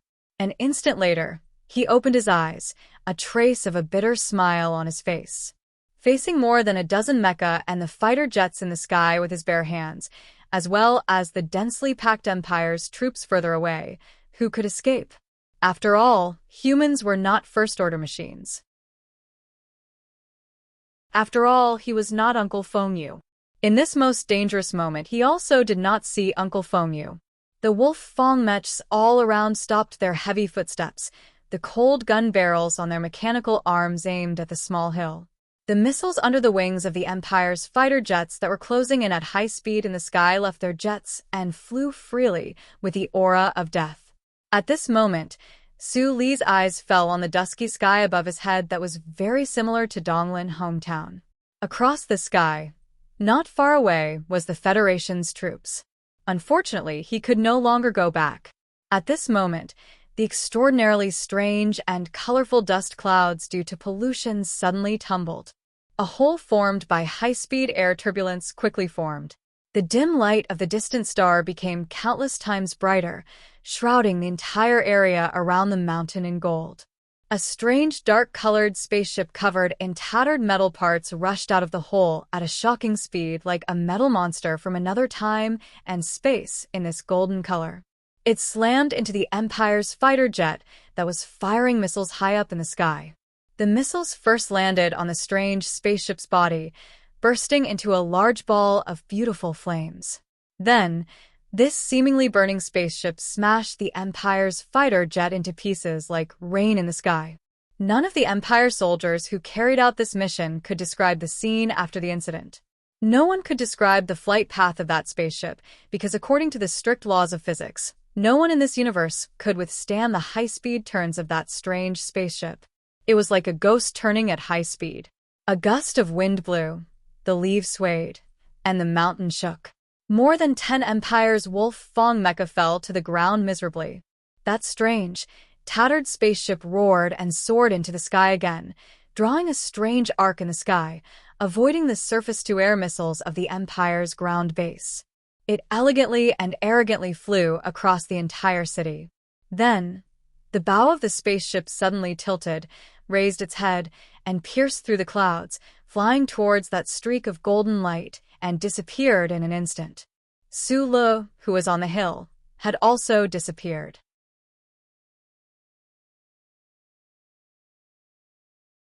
Chapter 6:57.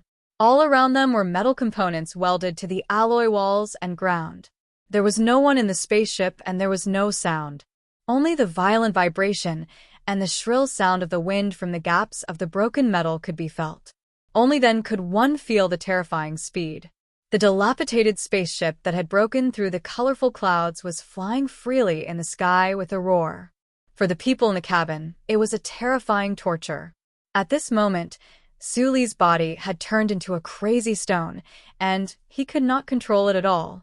He kept rolling up and down in the cabin, colliding with the hard and cold interior walls of the spaceship with many sharp corners, making dull crashing sounds. After an unknown amount of time, the broken spaceship finally returned to its normal cruising position. Su Le, whose face was covered in blood and his body was covered in green, finally had a chance to catch his breath.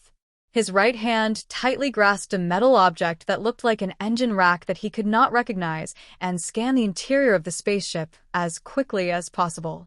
Blood dripped from his forehead and passed through his eyes, causing a certain degree of obstruction to his vision. The broken metal components welded to the interior of this strange spaceship made it even harder for people to see the original appearance of the spaceship, but Su Le only took less than a second to recognize the origin of this spaceship. This was because more than a year ago, he had taken this tri-winged spaceship of the Bureau of Proclamation to heroically, or rather stupidly, break through the space channel. He had a deep impression of this spaceship that carried his determination for revenge. Even though its appearance had changed a lot, the aura inside was still there. A moment ago, he was waiting for death on the hill, and the next moment, he appeared on the tri-winged warship of the Federal Charter Bureau. This kind of abrupt change in circumstances made him, who had extremely strong nerves, stunned for a moment. Then, a silly and joyful smile appeared on his bloody face. The interstellar smugglers and pirates of the Empire could not understand this ghost ship, and neither could the Bureau of Proclamation of the Federation. Only Su Le, who had been flirting with that great existence for many years, knew the reason. Since this tri-winged spaceship did not become a piece of trash in space, but appeared in front of him, then the old thing must be on the spaceship too. Escaping from death and returning home, the great joy made the silly smile on Su Li's face develop into a crazy direction. However, at this moment, the whistling sound of air tearing outside the spaceship that was penetrating the atmosphere at super high speed suddenly disappeared, and an absolute silence that made people instinctively panic shrouded the interior of the spaceship. Su Le felt that his body was gradually floating. He looked back in shock and saw that the gorgeous outline of the planet could be faintly seen outside the porthole. Only then did he understand that the spaceship had already passed through the atmosphere and was about to enter space.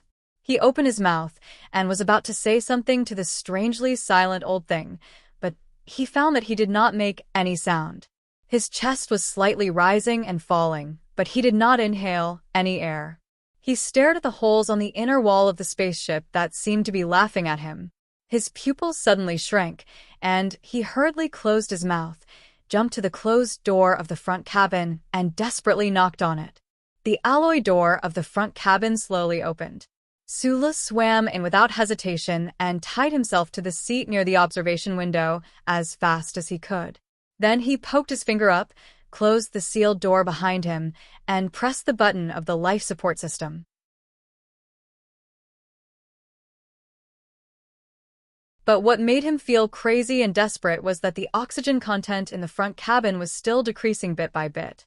Pulling out the life support mask on the side of the seat and putting it on his face, Sula gasped a few times and shouted in shock, "What's wrong with the life support system?"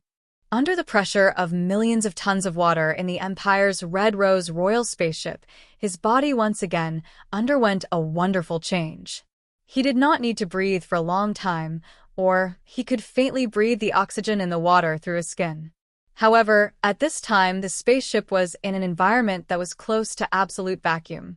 If he stayed for too long, he would only die. No one answered his anxious and panicked question. A moment later, a mechanical electronic synthetic voice coldly sounded from inside the spaceship. Request for identity verification. According to the Federation's laws and the Charter Act, if the identity verification is not passed, I will ask you to leave the spaceship after 20 Federation seconds. At this time, Sula was like a drowning person who was holding the life support helmet tightly. After suddenly hearing this sentence, he could not help but be stunned. Then the resentment and ruthlessness that he had developed after a year of escaping suddenly burst out. He took off the life support mask and scolded angrily, "Stop playing games. You think this young master can't recognize you just because you're wearing a tattered vest?" After angrily scolding this sentence, Sula caught a glimpse of a few dark figures that made his heart beat faster and faster on the side of the remote L9 planet that was getting smaller and smaller. They should be the Empire's regular fleet. Speed up. Speed up. Old man, get rid of these Empire people. Sula waved his right arm vigorously and shouted loudly. However, the mechanical voice in the spaceship was still as cold and emotionless as before. It was still carrying out a cold and terrifying countdown. 103,100,000 and 2,101. Sula was really stunned at this time. He held the bottom of the life support mask and looked at the equipment around the front cabin with a trace of confusion. It seemed that he wanted to find where the old man was hiding. His body gradually became cold. "I'm Sula, 95, 94. I'm the 72nd anomaly? 88, 87. DDDDD. I'm your father." Suli's body was slightly cold as he pointed a middle finger at the light screen in front of him. Leave the spaceship? Fly freely in space. Of course, that would be death. What the hell is identity verification? This mechanical synthesized voice seemed to have not been heard for a long time. Could it be that the old man was wandering alone in the universe, and his newly born IQ and EQ were miserably reduced to zero? Suddenly, he thought of something and frowned. A moment later, he took off his coat and covered his head. Then he took a deep breath in front of the oxygen mask and resolutely put the bracelet on his wrist on the back of his neck. At this moment, Sula felt like the guy in the Federation fable who covered his ears to steal the crystal chandelier. He didn't want the old man to discover his secret, but in this situation, what could he do? He could only hope that the thin coat could cover the glory of the charter. The intense pain on the back of his neck that he had only experienced twice but would definitely be unforgettable for the rest of his life, once again occupied his whole body. Sula painfully fell to the side of the chair with his clothes covered. His body trembled nonstop, but he forced himself not to fall unconscious with his strong mental strength. 34, 33. The mechanical synthesized voice inside the spaceship was still coldly counting down to death.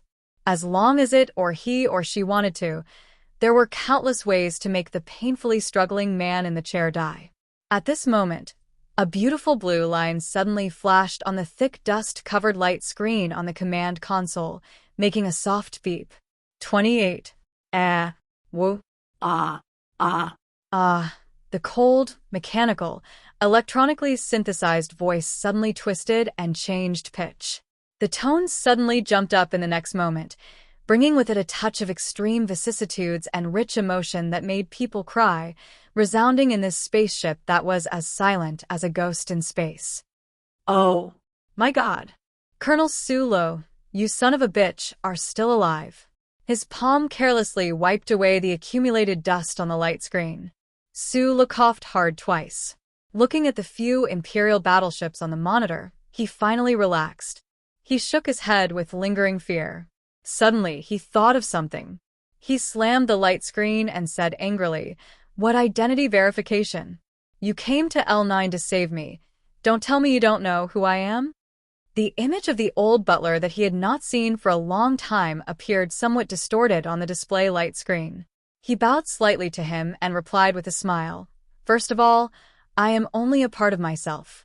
My core computing ability is too weak, and my reaction is much slower. Second, I have connected to some of the Imperial network in the past year, so I know that the Imperial people are spending a lot of effort to kill a person. Finally, it just so happens that I have recently obtained some key parts through some legal means.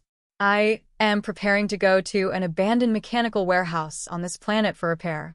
Based on the above 3 points, I was just preparing to rescue that person and ask him. Of course, I have to admit that the 3D portrait I captured was the main reason for my action this time. It was a very long explanation, but it was not convincing. Of course, it could not shake Sulu out of his depressed mood. He angrily slapped his face that was still bloody and said, "An electronic portrait wanted by the Imperial people? Look who this is, you are not blind." It is not difficult for a human to disguise their face. Voice and fingerprints can also be imitated. Only the charter chip is the only reliable identity imprint. Sulu was silent for a moment before he said in a low voice, "That is not necessarily the case." The old butler on the light screen was also silent for a moment before he said with a hint of emotion, "Indeed." The slight sound of the electric motor and a few sparks broke the silence between the two. If the Federation charter computer could be called a person, the automatic mechanical hands were busy repairing outside the cabin door. The secondary sealing pressure around the front cabin and the repair of the life support system were also in progress step by step. Reuniting with the Federal Central Computer was equal to reuniting with the Federation and reuniting with the warmth of the past. After a moment of silence, Sulu fell heavily on his back and lay on the familiar seat. He took a deep breath tiredly and said softly with a satisfied smile on his face, "This tri-winged warship is too shabby. It feels like it can fall apart at any time." The light screen in the front cabin is full of ash from the engine oil. Even the life support system is broken. I really don't understand how you can still stand in front of me alive and kicking. In fact, I am more curious about what you have been through in the past year. It is even more incredible that you can still stand in front of me alive and kicking, and even have the energy to raise your middle finger and scold me. The old butler in the form of charter computer replied calmly, "As for your question, it is actually very simple. I do not need to breathe. Naturally, I do not need to waste extra energy and components to maintain the life support system.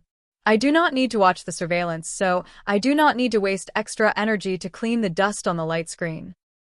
Sulu was silent for a moment before he said gloomily, "If this tri-winged warship was left in the Imperium to receive me when I left, then you threw away all these things as garbage.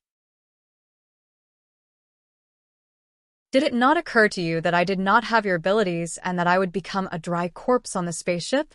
Well, to be honest, I did not expect you to come back alive." After a long silence, the old thing continued with the warmth that it had only recently grasped. "I am very happy that you are still alive." "Me too." Sulu patted the image of the old butler on the light screen softly and said, "It is good to see you again. It was a little too sentimental, and it was sentimental between the intelligence of a human and a machine. There was always a nauseating feeling that surpassed the love between biological species. Sulu and Charter Computer realized this at the same time and shut up at the same time. The mechanical arm that was moving slowly on the right side of the front cabin, preparing to imitate human actions and give Sulu a warm and comforting hug, was also silently retracted. "Where have you been in the past year? How have you been?" Sulu suddenly asked with a smile. "Wandering alone in a foreign land.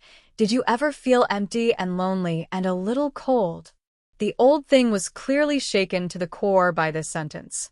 After a long silence, when Sulu was about to laugh heartily, a voice suddenly echoed in the quiet spaceship. "Do not ask me where I come from. Where I come from, my hometown is far away, far away. Why are you wandering? Wandering far away, wandering in the universe." In the vast and quiet space, a ragged metal spaceship brushed past the last asteroid belt of the L9 galaxy, like a ghost, and flew into the darkness further away. On this spaceship, there was a young man of the Federation who was facing the stars and covering his ears tightly. There was also a deep and magnetic male voice that was reciting ancient poems nonstop.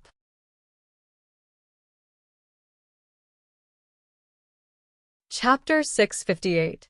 After the emotional recital, it was time for the legendary story. From the stories of drifting robberies, Sulu finally knew what this Bureau of Proclamation tri-wing spaceship had been through in the past year and turned into a pile of junk. At the end of the plan to assassinate Countess Codone, the MXD was shot in half by Peach Miasma. Sulu watched the tri-winged spaceship fly away in front of his eyes and unfortunately failed to get a return ticket. Then, the Imperium's flagship started to explode one layer after another. Sulu was heavily wounded and captured by Hui Chaoshi and transferred to another warship. The tri-winged spaceship controlled by the old thing could not do anything when surrounded by the Imperium's fleet, especially when the Imperium's fleet started to chase after the tri-winged spaceship of the Bureau of Proclamation. It was forced to leave. The tri-winged spaceship left, but it did not leave. For some reason, the old thing did not let the tri-winged spaceship return to the Federation. Instead, it silently stayed in the Imperium and waited for Sulu's return. It had been more than a year. If Sulu was really dead and could never come back, would it continue to wait? In short, from that day on, this tri-winged spaceship without any crew members became a ghost in the southwest space zone of the Imperium. With its high speed and powerful navigation calculation ability, it wandered from one end of the southwest space zone to the other under the cover of countless dead stars. When its energy ran out, it started to rob. When the spaceship's mechanical failure could not be repaired, it started to rob. When the spaceship needed to be thickened to increase its collision force, it started to rob. The Imperium's fleet could not find the tri-winged spaceship that was deliberately hiding, and those smugglers and pirates could only sadly become the victims with only one pair of underwear left in front of the old thing's flawless plan and its high speed. The tri-winged spaceship's silent and determined wait in a foreign land was made up of endless loneliness and repetitive robberies. Like a naughty ghost, it tore off countless coats from the Imperium's spaceships and put them on itself layer by layer. Like a strange magnet, it absorbed a lot of scrap metal and turned the spaceship into this strange appearance. Although I know it's a little stupid to ask this, I really want to know. Sulu put his feet on the console and looked at the light beam that still had a few spots of dust. He frowned and asked solemnly, "Nobody is talking. You've been in the universe alone for more than a year. Do you really not feel bored?"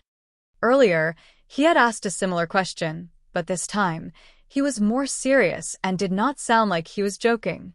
The charter computer seemed to have gradually gained some kind of human-like intelligence and emotions. This was something Sulu could not understand, but it was something he was concerned about. If the old thing was really becoming more and more like a human, then it would definitely be very difficult for him to endure a year of loneliness. "I'm used to it. Although I'm not very sure if I was me before I met you, or if I would have the emotional reactions of a program like I do now, you should know that I've been alone for tens of thousands of years." The charter computer replied softly, "Me leaving the tri-winged spaceship in the Imperium is actually not in line with the result of the calculation. According to the calculation, you should be dead. But I don't know why, but I still stayed. Maybe it's because according to the sacred rule of the first charter, in this universe full of cold planets and rays, I can only communicate with you. Without you, I would have no one to talk to.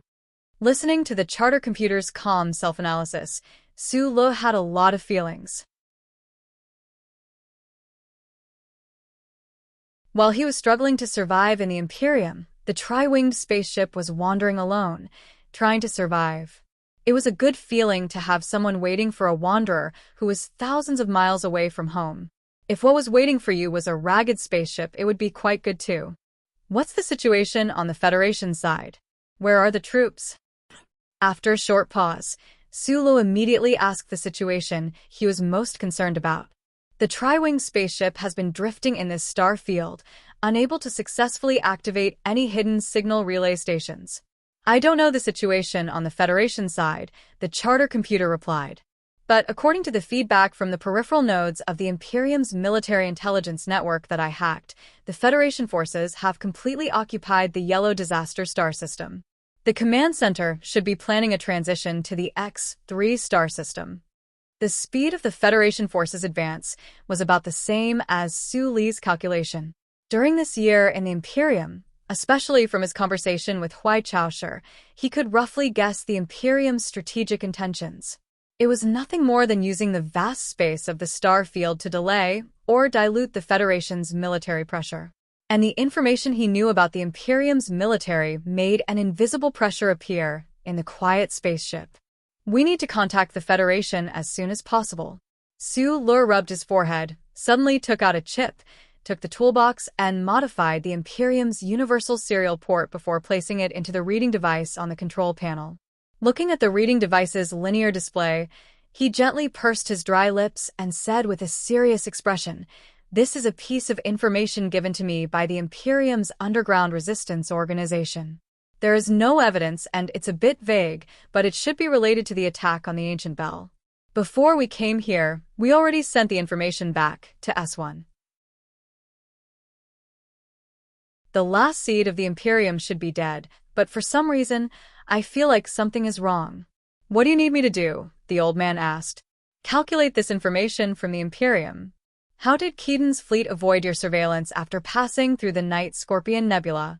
I know the universe is too big and there must be some omissions, but that damn fleet is too precise. It's like walking on a tightrope in the dark, but not a single step is off. It might be the information given by the seed of the Imperium. I'm more worried about the Bureau of Proclamation," Su Le said with a touch of seriousness. "After we go back, help me investigate."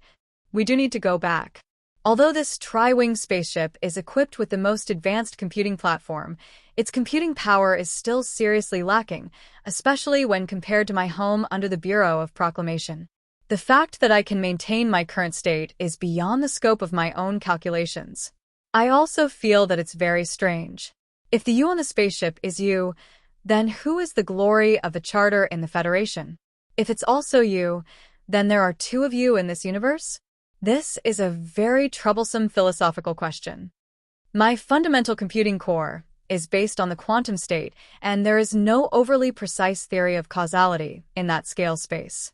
It seems that I can only use inexplicable philosophical arguments to explain inexplicable physical facts, but this is not something that I, who is good at computing, can come to a conclusion."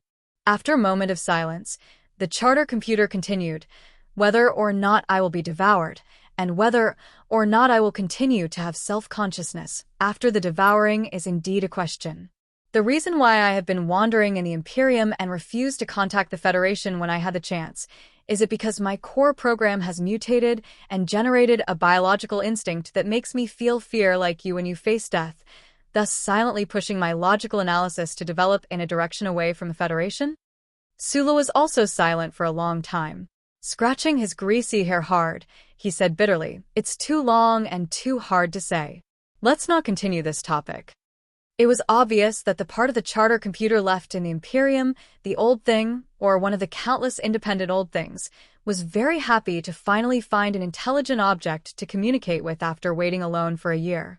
Therefore, it was not ready to end the philosophical debate that often troubled its self-consciousness after it was awakened. What ended the long and boring conversation was a dazzling light suddenly flashing outside the porthole and a sharp alarm that suddenly echoed in the long, quiet environment. Warning! Enemy attack! The spaceship is under attack by high-speed weapons from outer space. Enemy attack? Sulu looked at the few terrifying beams on the light beam in shock, as well as the dozen or so Imperium warships marked with green light clusters right in front of the channel. Fear surged into his heart, and his wet hair was numb and itchy. The ragged Tri-Wing warship had already passed through the secret smuggling route in the L9 galaxy at this moment. After almost 13 hours of peaceful flight, Sulu almost forgot that he was still in the Imperium space zone and that he was still on the run. At the same time, the old thing on the Tri-Wing warship could not detect the Imperium's warships that were hiding behind the asteroid belts like hungry wolves in advance because of the lack of necessary equipment.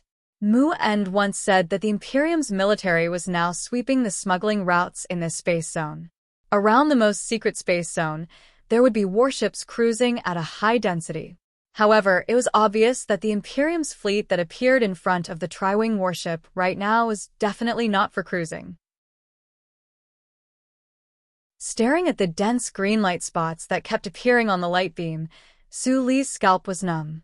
Did the Imperium bring all their warships in the Southwest Galaxy here? He could not believe that those warships were all used to kill him. He subconsciously thought that he had accidentally entered the battlefield of a large-scale air battle. My life is too hard. Su Li sighed silently in his heart, and strangely, a feeling called boredom appeared in his heart. Escaping again and again was really tiresome, even if it was related to life and death, which was much higher than life and death. Under the control of the old thing, the Tri-Wing warship did not give him a chance to express his feelings at all. The engines that had been modified multiple times were all activated, and it suddenly turned around in space, narrowly avoiding the high-speed attack of the Imperium's cannons. Old thing, charge over there and smash these motherfuckers to death. Sulu narrowed his eyes and ordered in a low voice. The charter computer paused for a moment before replying confidently, "Motherfucker, you're not in a warship. There's no way I can transform this ragged Tri-Wing warship into a giant mothership even if I rob it for another 800 years. Smash your ass. Air, use everything you can to contact the federal forces and ask for backup. At the same time, send the relevant information back, and then..." Sulu looked at the dense black and green warships of the Imperium on the light beam and felt a little cold. He said helplessly, "Let's hurry up and run." Today, the Federation forces stationed on the administrative planet of the Huang-E galaxy were filled with a somber and strange atmosphere. The generals of the headquarters landed in the base in the morning and gathered all the officers above the regimental level to begin planning the follow-up attack on the X-3 galaxy. In the Federal Military Strategic Plan, the X-3 galaxy, which was rich in crystal mineral resources but had never been fully developed due to the limited technological capabilities of the Imperium, was the most important part of the Imperium's invasion strategy. From the presidential palace of the S1 Capital Special District to the logistic soldiers of the lowest level of the frontline forces, everyone knew how important this pre-battle meeting was. The somber and hot-blooded atmosphere gradually heated up in every military facility in the base. However, in addition to this, there was also a strange atmosphere that began to spread in an extremely uncoordinated manner at this time. In the base conference room where the pre-battle military meeting was held, a pungent smoke filled the air. Almost every officer had a special cigarette between their fingers. The burning was either long or short, and they all had a cup of coffee in their left hand, either warm or cold. The expressions of these generals were all different. Some were silent, some were excited, and the expression of the new 17th Division commander, Yu Qinghai, was extremely ugly. Sitting in the middle, the Federation's frontline commander, General Yi Chongtian, had an even uglier expression than Commander Yu Qinghai. His old but firm expression revealed a trace of intense dissatisfaction. His sharp eyes scanned the surroundings and coldly said, "This is war, not a fight between hooligans. This is a pre-battle military meeting that concerns the interests of the entire Federation, not some bullshit court of appeals." Since the verdict has already been passed, then there is no need to mention it anymore. We will immediately enter the official phase.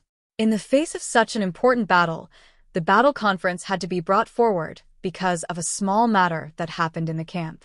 The general's expression was naturally very ugly. Of course, even he knew that once any matter involved the Iron 7th Division and the new 17th Division, involved Du Shaoqing and that colonel who had already died, as well as those old grudges that were indifferently paid attention to in the dust of history, no matter how small the matter was, it would become a big matter. That was why he allowed Commander Yu Qinghai to make a brief speech on this matter. However, he would not allow this matter to affect the preparation of the frontline troops in any way.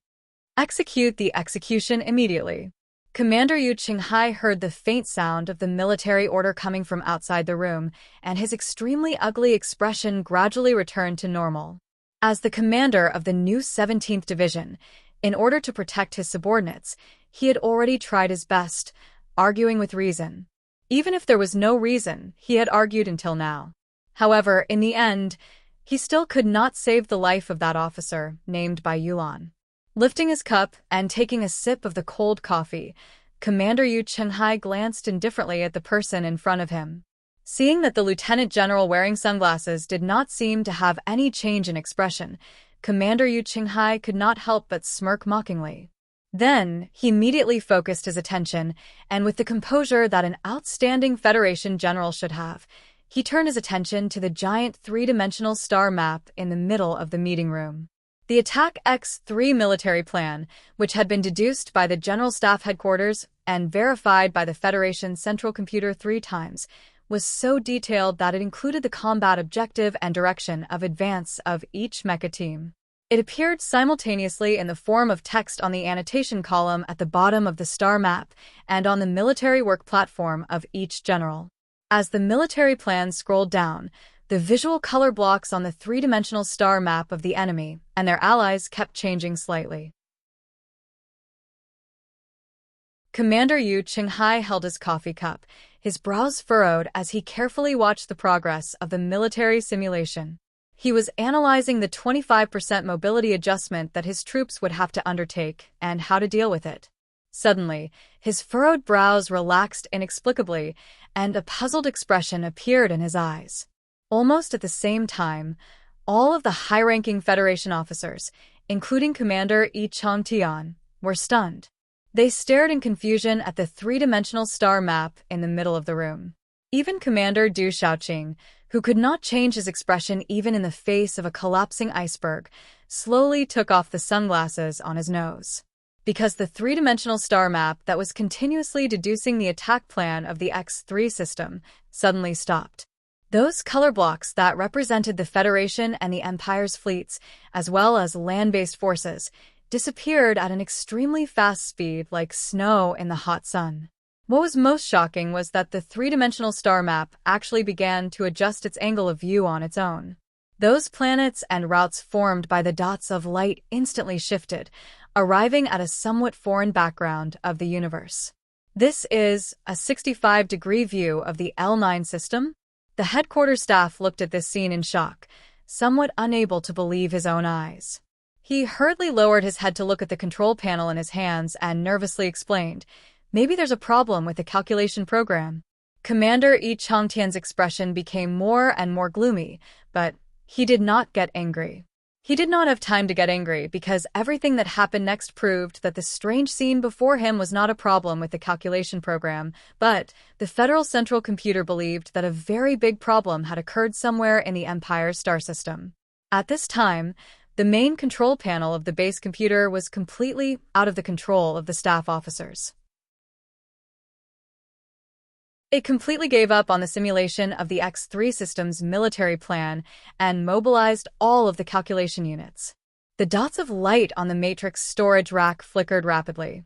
At the same time, a cold mechanical synthesized voice rang out from the conference room deep inside the base, the flagship outside the atmosphere, and even further away, the Federal fleet stationed at the periphery of Planet Yellow disaster. According to the authorization of the First Charter, the orders are as follows.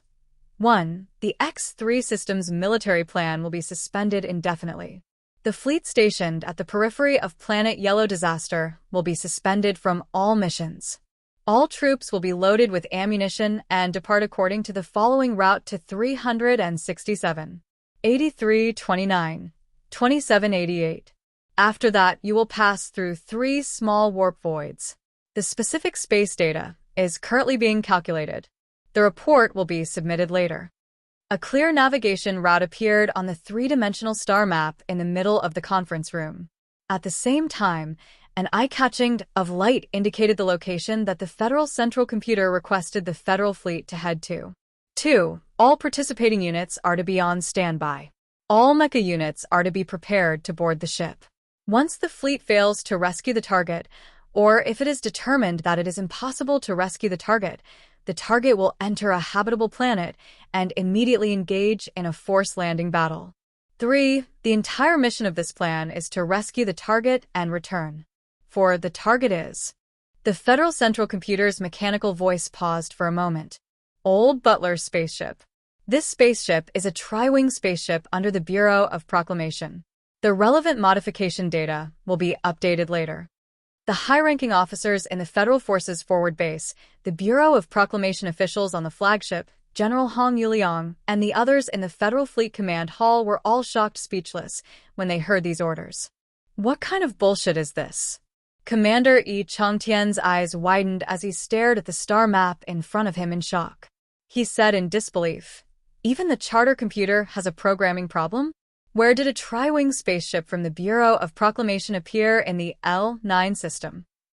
Even if a tri-wing spaceship that belonged to the Bureau of Proclamation suddenly appeared on the other side of the universe, all the Federation officers and hundreds of thousands of Federation soldiers present would never accept delaying the plan to attack the X3 system. They would not take the countless risks to carry out this baffling rescue mission in such a crazy and unprepared manner. "Do we have a signal relay station over there?" the commander asked angrily. "We just started to set up the net. Not many of the previous concealment devices can be activated," the staff officer replied. "Then what is going on?" At this time, no one thought of anything because of the name of the tri-wing spaceship from the Bureau of Proclamation. Only Commander Du Shaoqing's sword-like eyebrows furrowed, a hint of disbelief appearing between his brows. "Warning, this is a first sequence incident." The Federal Central Computer completely ignored the shock, confusion, and anger of these high-ranking officers.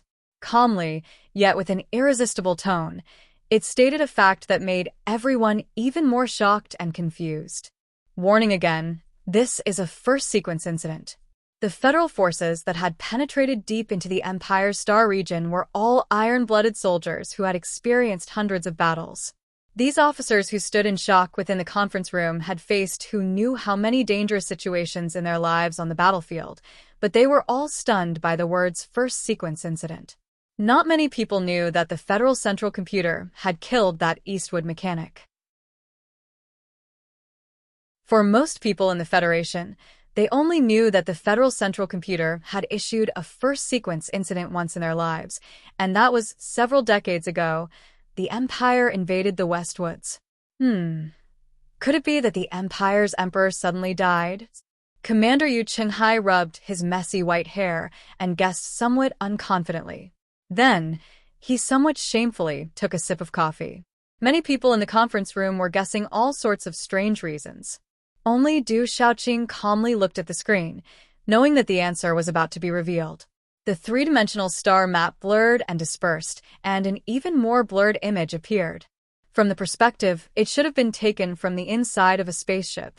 The high-ranking officers of the Federation stared at the screen and found that the interior of the spaceship was extremely shabby. Then, they saw a face on the screen, a face that was still smiling so brightly and happily even though they had not seen each other for a long time. Seeing this face, Teacher Yu Qinghai spat out the mouthful of coffee that he had just drunk. The logistics department director was so shocked that he loosened his grip and the coffee cup fell to the ground. Then, a series of noises could be heard. Some people spat out coffee, some spilled coffee, and some dropped coffee cups. Because of the return of a certain person, the scene of the Federation's pre-war military conference turned into a sea of coffee. At this time, The internal affairs officer who had gone to carry out the military order returned to the conference room with an anxious expression. He was about to report the unexpected incident, but he found that the officers in the conference room had all turned into crimson statues. Only Du Shaoqing remained calm, but if one looked closely, they would be able to see a hint of a smile and some indescribable feelings flashing in his eyes. He slowly placed the coffee cup on the table, looked at the blurred face on the screen, and sighed in his heart. You're still alive? Then you have to come back alive. In a remote corner of the base was the execution ground for the execution of military law. In the past month, other than a Federation soldier who was executed for raping and killing 3 young Empire girls, no one else came here. However, because of the Federation officer who was about to be executed in the center of the execution ground, it became lively. The Federation soldiers were used to seeing life and death on the battlefield, so they were not like the citizens of the Empire's slums who were excited to see the execution scene. The lively scene was not because the soldiers came to watch the show. Many of the soldiers of the new 17th Division came to send Bai Yulan off. Gu Shifeng and the other former members of Group 7 anxiously waited for a miracle to happen. However, the sad thing was that Commander Yu's efforts did not yield any results, so naturally, there were no miracles. An officer from the Internal Affairs Department hurried over and passed through the crowd of gendarmes to read the verdict of the court-martial to Bai Yulan, who was in the middle of the execution ground. Bai Yulan nodded with some difficulty, and then said a few words.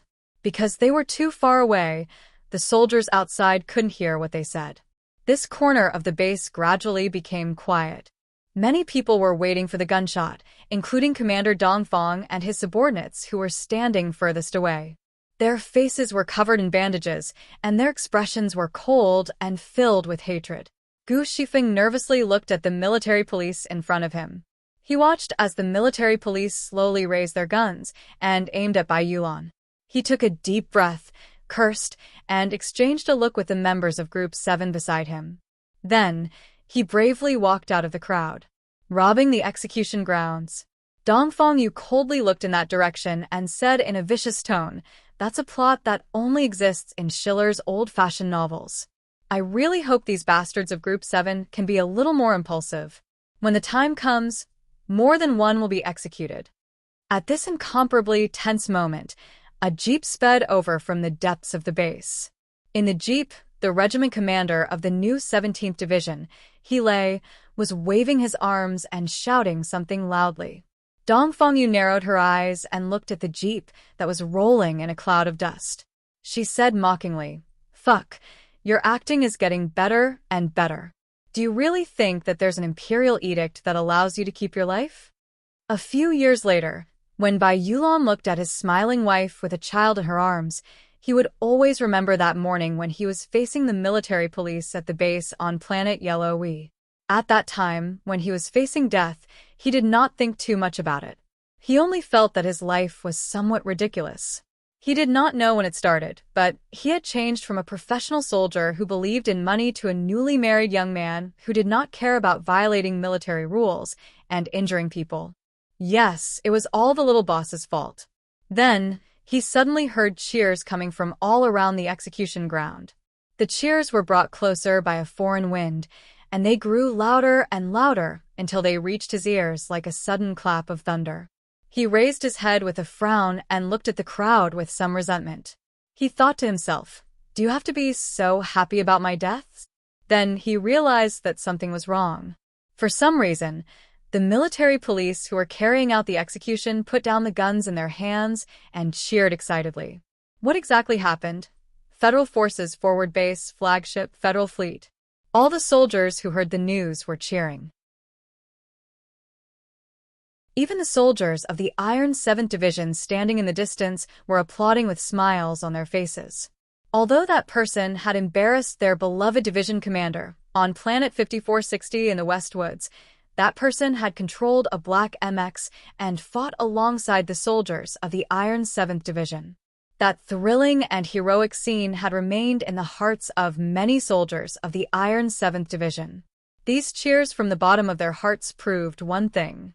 Whether or not he was deliberately created as a war hero by the Federation government, that person had long become a role model in the hearts of the Federation soldiers through the things he had done.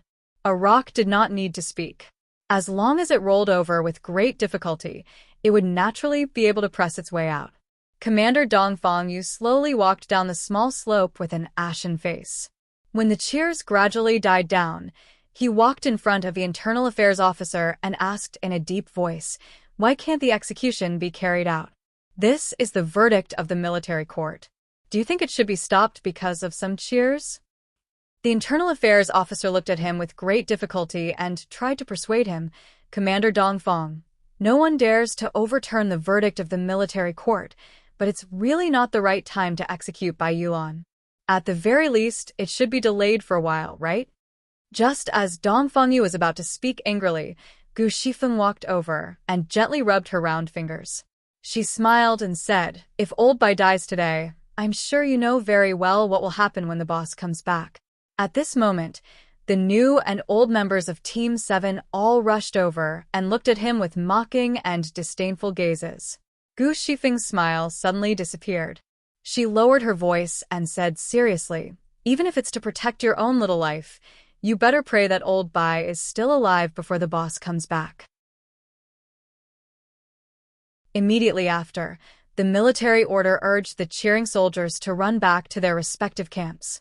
The military police, who were talking in shock, escorted Bai Yulan to the temporary prison.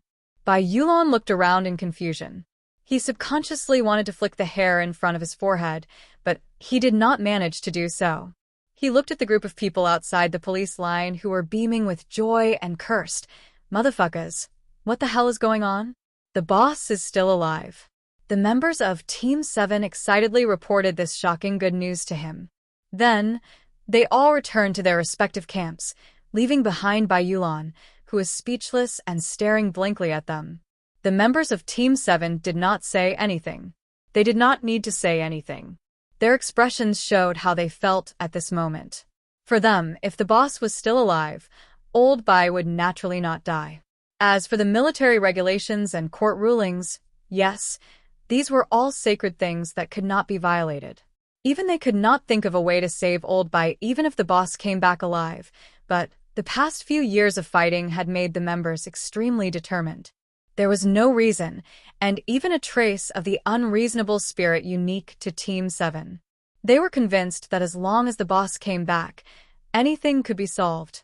Hearing this news, Bai Yulan stood there like a wooden statue for a long time.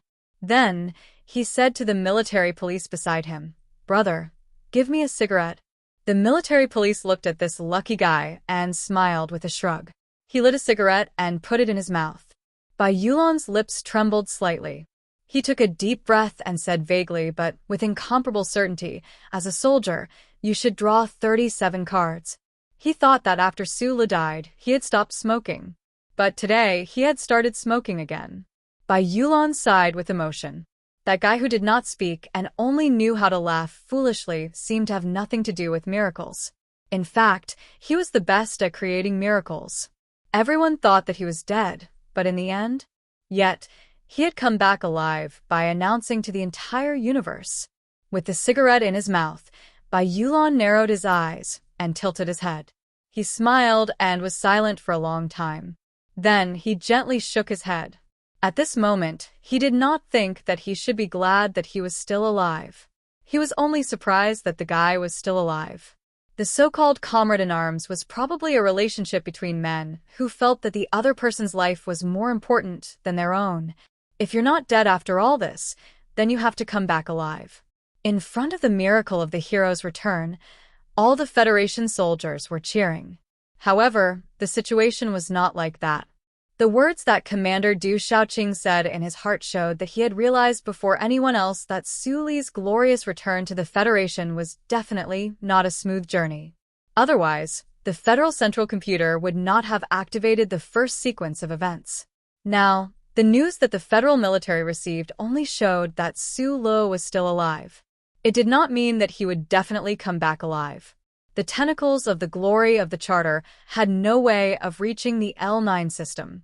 The reason that the tri-winged battleship that had drifted in the Empire's territory for a year was able to send back images was because they were extremely lucky to have activated 2 signal relay satellites that the Federation had aimlessly spread out several decades ago. The blurry and soundless images that were sent back intermittently showed that this tri-winged battleship of the Bureau of Proclamation was currently being pursued by the Empire's fleet. Although the federal military did not know that the extremely important princess of the Empire had sent out 2/3 of the battleships that the Empire's fleet used to cover the retreat of the Southwest system to encircle and annihilate them, the surveillance images that were occasionally sent back showed the densely packed silhouettes of the Empire's battleships. This made the generals in the base conference room know that the situation was very bad. Under the urging of the Federal Central Computer's first sequence of events, the fleet that had been preparing to attack the X-3 system at the outermost edge of the Huanghe system had already set off. However, after calculating the distance between the two sides, especially with the incomplete data of the 3 warp holes, almost no one in the conference room believed that the extremely tattered tri-winged battleship would still be there when the Federal fleet arrived. After the cheers, there was endless silence. About a few minutes later than the front line, the sharp first sequence alarm also sounded in the Bureau of Proclamation building. In the office, old Director Tai and Assistant Chui Jiadong were both stunned when they saw the data feedback. The latter even thought of a very thorny problem. Immediately after, the news was sent to the president's official residence. After President Pabre was slightly stunned, he immediately stopped the joint staff meeting and rushed to the command hall with General Myers and other cabinet members as quickly as possible. Parliament Hill, which was in the middle of a closed-door discussion on the proposal of the temporary wartime budget adjustment, was temporarily adjourned after a series of shocked whispers between Vice President Xian and the chairman of the military committee. You're tuning in to the Dreamy Chapters YouTube channel. We're so grateful for your support, and don't forget to subscribe to join us on this incredible journey through captivating stories. Your generosity through donations truly makes a world of difference, as it's the primary source of revenue that allows me to expand and enhance this channel for you. Thank you from the bottom of my heart for being a part of this adventure.